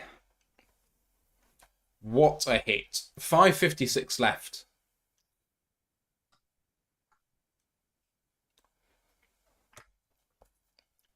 That is a ridiculous tackle. So Tottenham beat Man United 2-0. I'm all here for it. I'm looking forward to match of the day tonight. I'm just waiting. I'm waiting to see how tomorrow goes for me.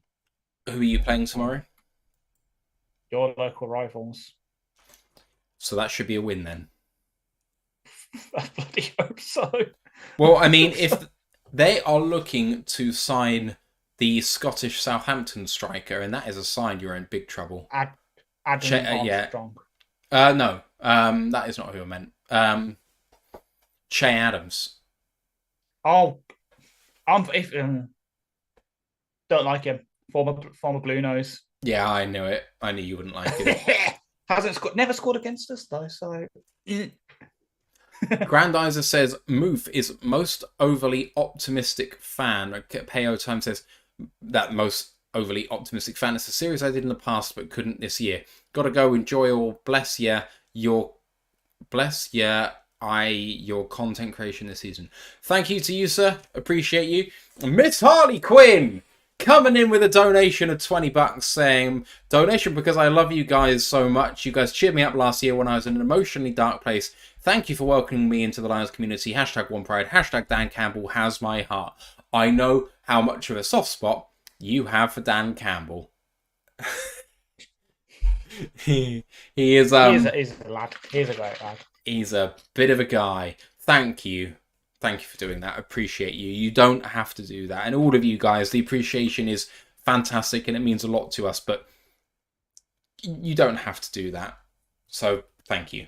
Lions, with this one, 6 minutes to go for another person to step up and put their name in the hat for the 53-man roster. So I am wanting to see more of Benny Snell. I'm wanting to see Ozigbo. I want to see Cota and Antoine. Where's Antoine Green gone? One catch. Antoine. Where's Trinity Benson? Starting at the 6-yard line of the Lions, under centre is Sudfeld, and tipped to the line and almost picked off, but not quite. That was towards Trinity Benson. I almost did the Delia Smith commentator's there. Curse. No. Where are you? Where are you? Let's be having you. Let's be having you. If you don't know what we're talking about, yes, we are talking about the celebrity chef Delia Smith, who also owns Norwich City Football Club. And on the final day of a Premier League season, when Norwich were probably likely to go down, she publicly took the field before the game to basically shout at the fans. It's one of the most beautiful bits of sporting history I've ever seen. It's horrific. Carlton just said Snell is in the game. He is in the game. I want to see more. I want to see more from him in terms of production. I tell you what, ESPN is shocking for stats. It hasn't even got Snell with a carry. 3rd down and 6, and towards Benson again. And that one was broken up by the Jags. Oh, poor Benson. 4th and 6, and the Lions are going to be punting away, and that could do it for them on offense today if they're not careful. Yeah, because the Jags can just run it out at this point, pretty much. I don't understand why ESPN have the up-to-date timer, but not up-to-date stats. Yeah, it's a bit like I'm not on them. Kick away by Jack Fox. Only to the 49 of the Lions. We've used him too much. His leg's weakening. Get him in the ice bath quickly.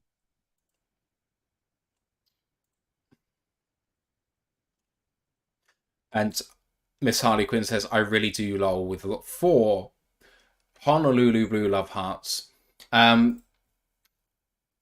Experiment says, Jack needs some competition. And says, Dorsey has shown good confidence throughout. I do think Dorsey is separating himself as a backup cornerback. Yeah. Good run, a reasonable tackle there. The Jags are coming forward here on the run to end this game. Nope.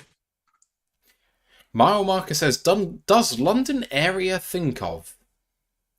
Does London area think of Jags as their home team? Probably, but not like is their official second team?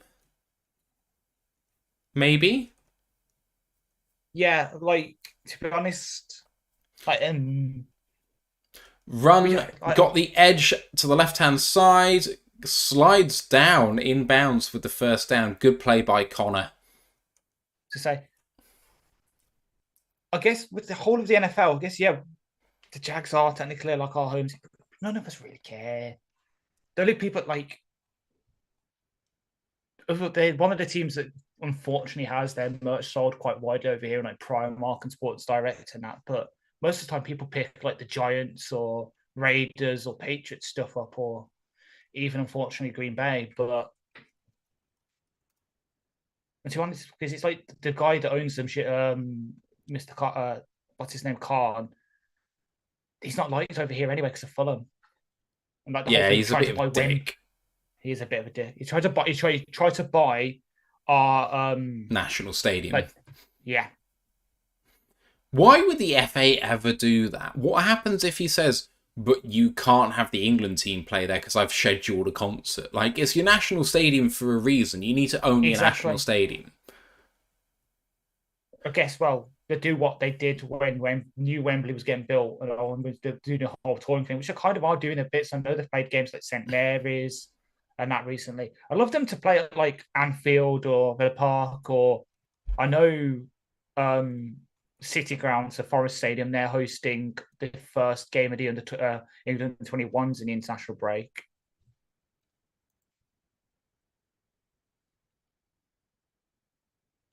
So Anthony Reiter, who Peo had as talking through the Lions season last year, has a YouTube channel called Right or Wrong and announced the Lions draft pick in 2021.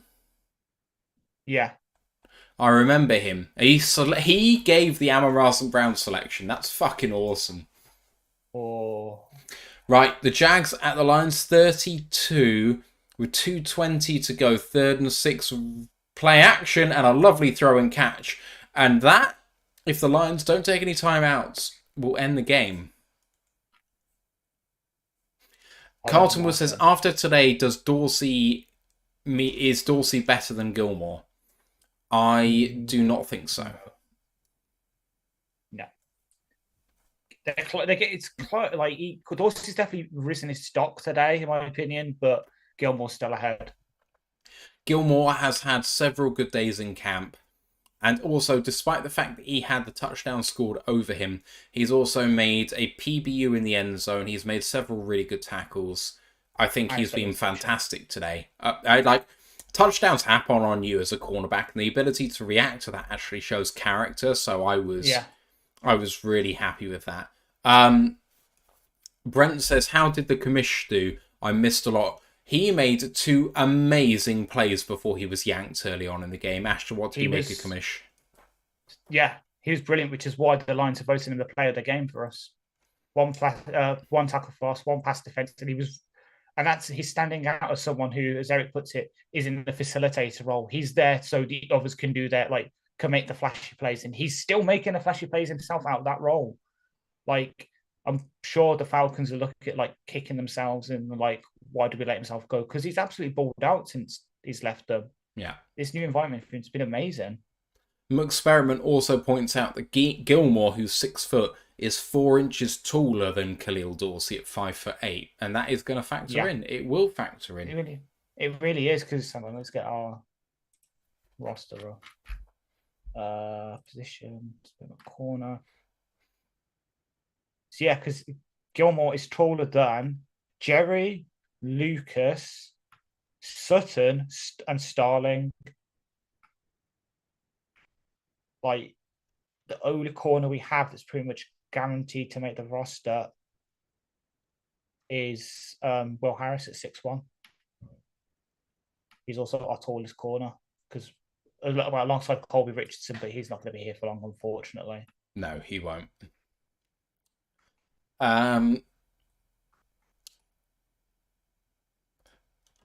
So McSperiment just said Gilmore just needs to put on weight according to DC. He does look very slight.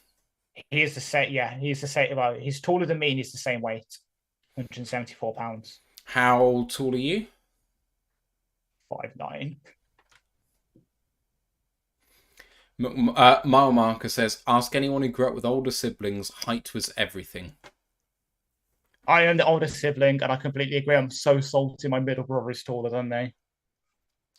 Grandizer says, did Chase Lucas play today? He is an ASU Sun Devil Forkham. Yes. Shout out to Ryan. Chase Lucas has made several really good plays today, including a great tackle on a run play coming from the opposite side of the formation. Paul's Virtual Pub Quiz says, this is such a great community. Well done, guys, and well done, Matthew. Thanks, man, for the individual shout out. But Ash has done some great stuff today as well. After waking up. It's in my defense, I was at work from 6 o'clock in the morning until like half one. So I had to have a bit of a nap so I could be fully charged for this. But Yeah, honestly, slept through my alarm. I'm really proud of the community we've got. The people who watch us are lovely. It's really good. The Jags are kneeling down, and the Lions are not taking their 3 timeouts. So that is going to be ball game. Lions fans are still staying there, but they've just realised that that's it. So I'm going to kill my stream because that's done. Same. Appreciate everyone for sticking with us. I am going to go through the stats and then just talk with Ash about points to finish. So bear with me. I would do that, but ESPN is absolutely shocking. Hang on, I'll find some other stats. I think Yahoo has it. Yeah, Yahoo would be good. So, I have the play-by. There we go. So, the Jags, they don't have a summary for total yards for stuff, which is really annoying. But we move on. Passing for the Jags, they had 259 yards in the air. Bethard went 12 of 20 for a touchdown and interception. Nathan Rourke went 10 of 12 for 121. His quarterback rating was 108.7. Rushing was led by Tank Bigsby, 13 of 70, but they were killed on the ground in the second half by Dearness Johnson, 6 for 36 and 2 touchdowns. Receiving for the Jacksonville Jags was led by Elijah Cooks, we mentioned him earlier, 2 of 3 for 69, and Tim Jones, 1 of 2 for 48. They also had 2 field goals made by Brandon McManus early in the game, and James McCourt in relief had a 1 of 2 on extra points. On defense for the Jags, they had, it's not sorted by total tackles, Caleb Johnson was 6, Eric Hallett the second with 4. In terms of interceptions, Gregory Jr. had the only one for them. And in terms of tackles for loss or sacks, they had, I don't have any tackles for loss stats, but for sacks, there was 1 for Ventrell Miller out of Florida A&M? No, just Florida. Just Florida, maybe. Ventrell Miller of the Jags, College, Florida. I knew I wasn't dreaming. For the Lions, passing, Nate Sudfeld went 9 of 18 for 80 yards, a touchdown and an interception. Teddy Bridgewater 5 of 11 for 34 yards. Both of them had quarterback ratings in the 50s. Rushing, the most they had was 16 yards. Jermar Jefferson on 6 carries. Benny Snell had 3 carries for 15 yards and Craig Reynolds 8 for 13. In the receiving game, they were led also by Craig Reynolds, 4 of 6 for 29. Dylan Drummond, 2 of 5 for 29. Antoine Green, 1 of 1 for 18. And the touchdown was by Chase Cota, who had 2 of 5 for 9 yards and a touchdown. We had Riley Patterson complete his 1 extra point, but he didn't have any field goal attempts. There were returns by Jermar Jefferson, Starling Thomas, and Chase Cota, all of whom did fairly well, and Jack Fox averaged 45.5 yards per punt with a long of 62. He had 8 punts on the day, which is double that of the Jags punter Logan Cook. It represents a poor day for the Lions on defense overall when it comes down to it. They had 2 good plays and 1 bad play every single set of 3, to be honest. They were led by Jack Campbell, who had 7 total tackles. James Houston had 6 and Brandon Joseph had 6. There was an interception, which was by Stephen Gilmore early after it was bobbled up by Tracy Walker. There was 3 passes defended, 2 by Stephen Gilmore, 1 by Tracy Walker, who had obviously that on the interception play. In terms of sacks, there was 1 by James Houston, but I also know that James Houston had at least 3 other tackles for a loss as well. Ash, thoughts on the game? The backup offense side, Cota, Drummond, Snell, and Jamar all did great.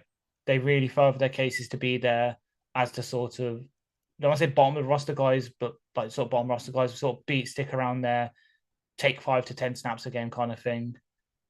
Everyone else on offense, either just net zero or worse in their case. Like the offensive line really needs to sort of look at themselves in some ways. Like Nelson didn't really do that much aside from his right shoulder take a reception from Sudfeld.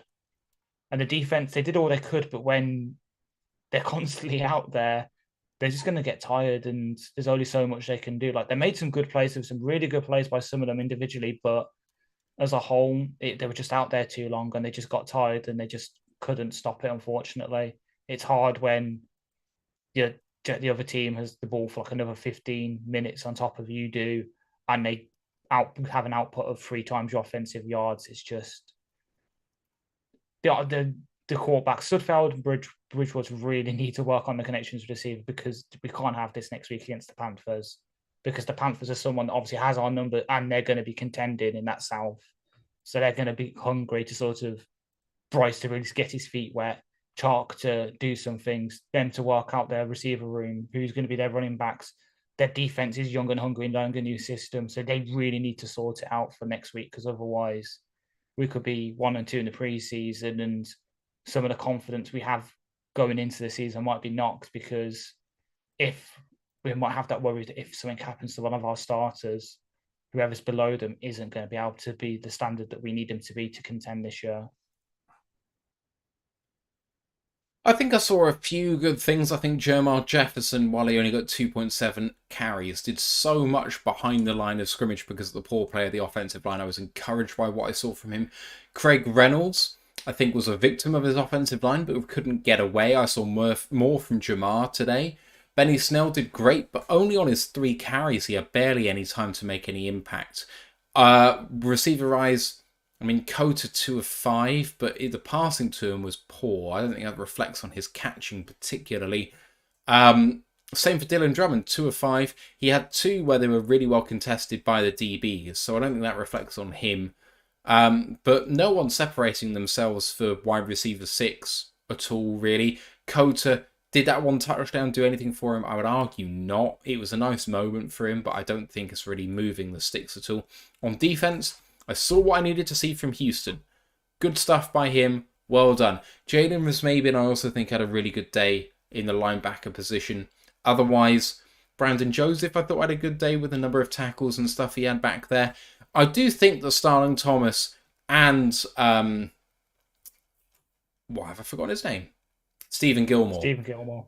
They both had really good days. When you put them up, these sort of guys, when it's a mistake-driven league at DB, mistakes happen when you're a UDFA. It's about how many happen. Do you learn from your mistakes? And Gilmore made a mistake and he learned from it and he really bounced back. That is the most impressive thing. I was disappointed by how little I saw players like Melifonwu on the field. Didn't seem like I saw him very much at all. He was there for about, I think, from the halfway through the third quarter, roughly. But he didn't really stand out. I don't really remember seeing him except for one time with the Colby Richardson sort of the run where Colby Richardson sort of pushed the running back out, but it wasn't enough. He was there in like the periphery coming in, but yeah, didn't really register for me, which is unfortunate because he's someone with vested capital in, and we have all the faith in. He has the physical tools, he just hasn't got it all together yet. So I was hoping he'd sort of maybe use this to separate himself as that safety 3-4, depending on how you categorize CJ/GJ. So it's unfortunate. And hopefully next week with our practices, they can just get it all sorted, like get some stuff sorted. Because it's not joints, it's just our own. So it's back to same against same. Hopefully the sort of fire will be back a bit and sort of they'll basically, Dan and the coaches have given them a kick up. Some of them kick up the arse because they really need it, unfortunately, because there's going to be, while we were thinking maybe like a week and a half ago, yes, there's going to be some tough cuts. How are we really going to decide between Iffy and Savion? At this point, it's becoming a bit clearer to see who's probably has a real chance of making it and who's unfortunately going to be gone in a week and a half. So unfortunately, it was a tough watch, but the offense, tough watch. Defense had their moments and made it exciting in parts, but there's only so much you can take from preseason and enjoy it. It's true. But I do think hard cuts are coming. At the end of the day, I mean, so if we actually have Starling Thomas and Stephen Gilmore playing meaningful snaps, I think in relief they can come in, but if either of them start, you've got to be worried about this team. And they're protecting Jerry Jacobs, and that's great. He deserves to be locked in at this point. At the same time, I'm happy with him being CB2, but you're only one injury away from being someone worse than him. And ideally, for me, he would be a CB3. And that's what we intended on. But injuries happen at that position, and Emmanuel Mosley, God knows when he'll be back. Some people already targeting the bye for him to come back, I've read. So it's like, oh my God, really? I think with the Mosley thing, I think it's a bit of deja vu with the Romeo situation last year. The sort of Second surgery. Yeah, second surgery, non-communication from the camp, not really seeing the player.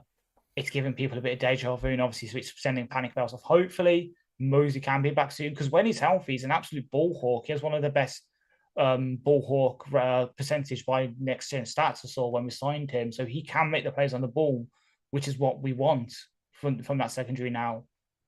But yeah, we're very close to. I think if something does happen to a starting corner, they won't come in first. It will be someone like Will Harris. But that just sends even more panic bells up for the fan base. I know, because obviously we have, well, most of the fan base have Will Harris sort of paranoia at this point that if he's on the field, something really bad is going on. So we need to start looking, I think, for outside corner help. That's why I said today I saw that the Eagles have cut Greedy Williams. I remember when he was coming out, there was quite a lot of links between Detroit and him, and it's like, oh yeah, maybe, but if he can't make it at Cleveland, he can't make it at Philly, then maybe it's just another. I don't want to compare him to Milifanu, because I don't want Iffy to have sort of that same fate, but it might be another Iffy Milifanu situation where really tall, fast, physical corner just can't make it in the league, unfortunately. Yeah, I agree. Right, we're going to break this game down on Monday, so I'm going to wrap this live reaction show there. Thank you everyone for watching. Hope you enjoyed it. If you want to show some love, the options to do so are on YouTube or on Twitch. So Twitch, there's a tip jar in there. YouTube, there's super chat, super thanks, and there's the tip jar in the description as well. Next show on the main podcast is Monday, recapping this show and the last 7 days in Lions. Press conferences, joint practices, all that good stuff. And we'll look ahead as well to practice preseason game 3. Otherwise, we've got the college podcast. Last week, they were talking about the AAC. American. Yeah. So go and check that out. Ant and Ryan doing some great stuff. Otherwise, we obviously have roster cut downs coming soon until... and then we're going into the regular season, which is just 19 days away. So we're looking forward to that. I am hopefully going to start arranging having our guests on for the shows, for the pre-game shows coming up in the season. So Kansas City obviously is the Thursday night opener. I'm hoping to get our friends at Arrowheads Abroad on the show to break that game down, as we do for hopefully all of these games coming up. So I hope you enjoy that and the rest of the stuff we've got coming in the season. Ash, great to see you as always. You on Monday? Yep, this Monday will be. The week after might be a bit iffy, depending on work, but we move. All right, we move. Guys, thank you for being with us this whole time. We'll see you next time on the ROTL UK podcast. Let's go Lions, one pride. One pride.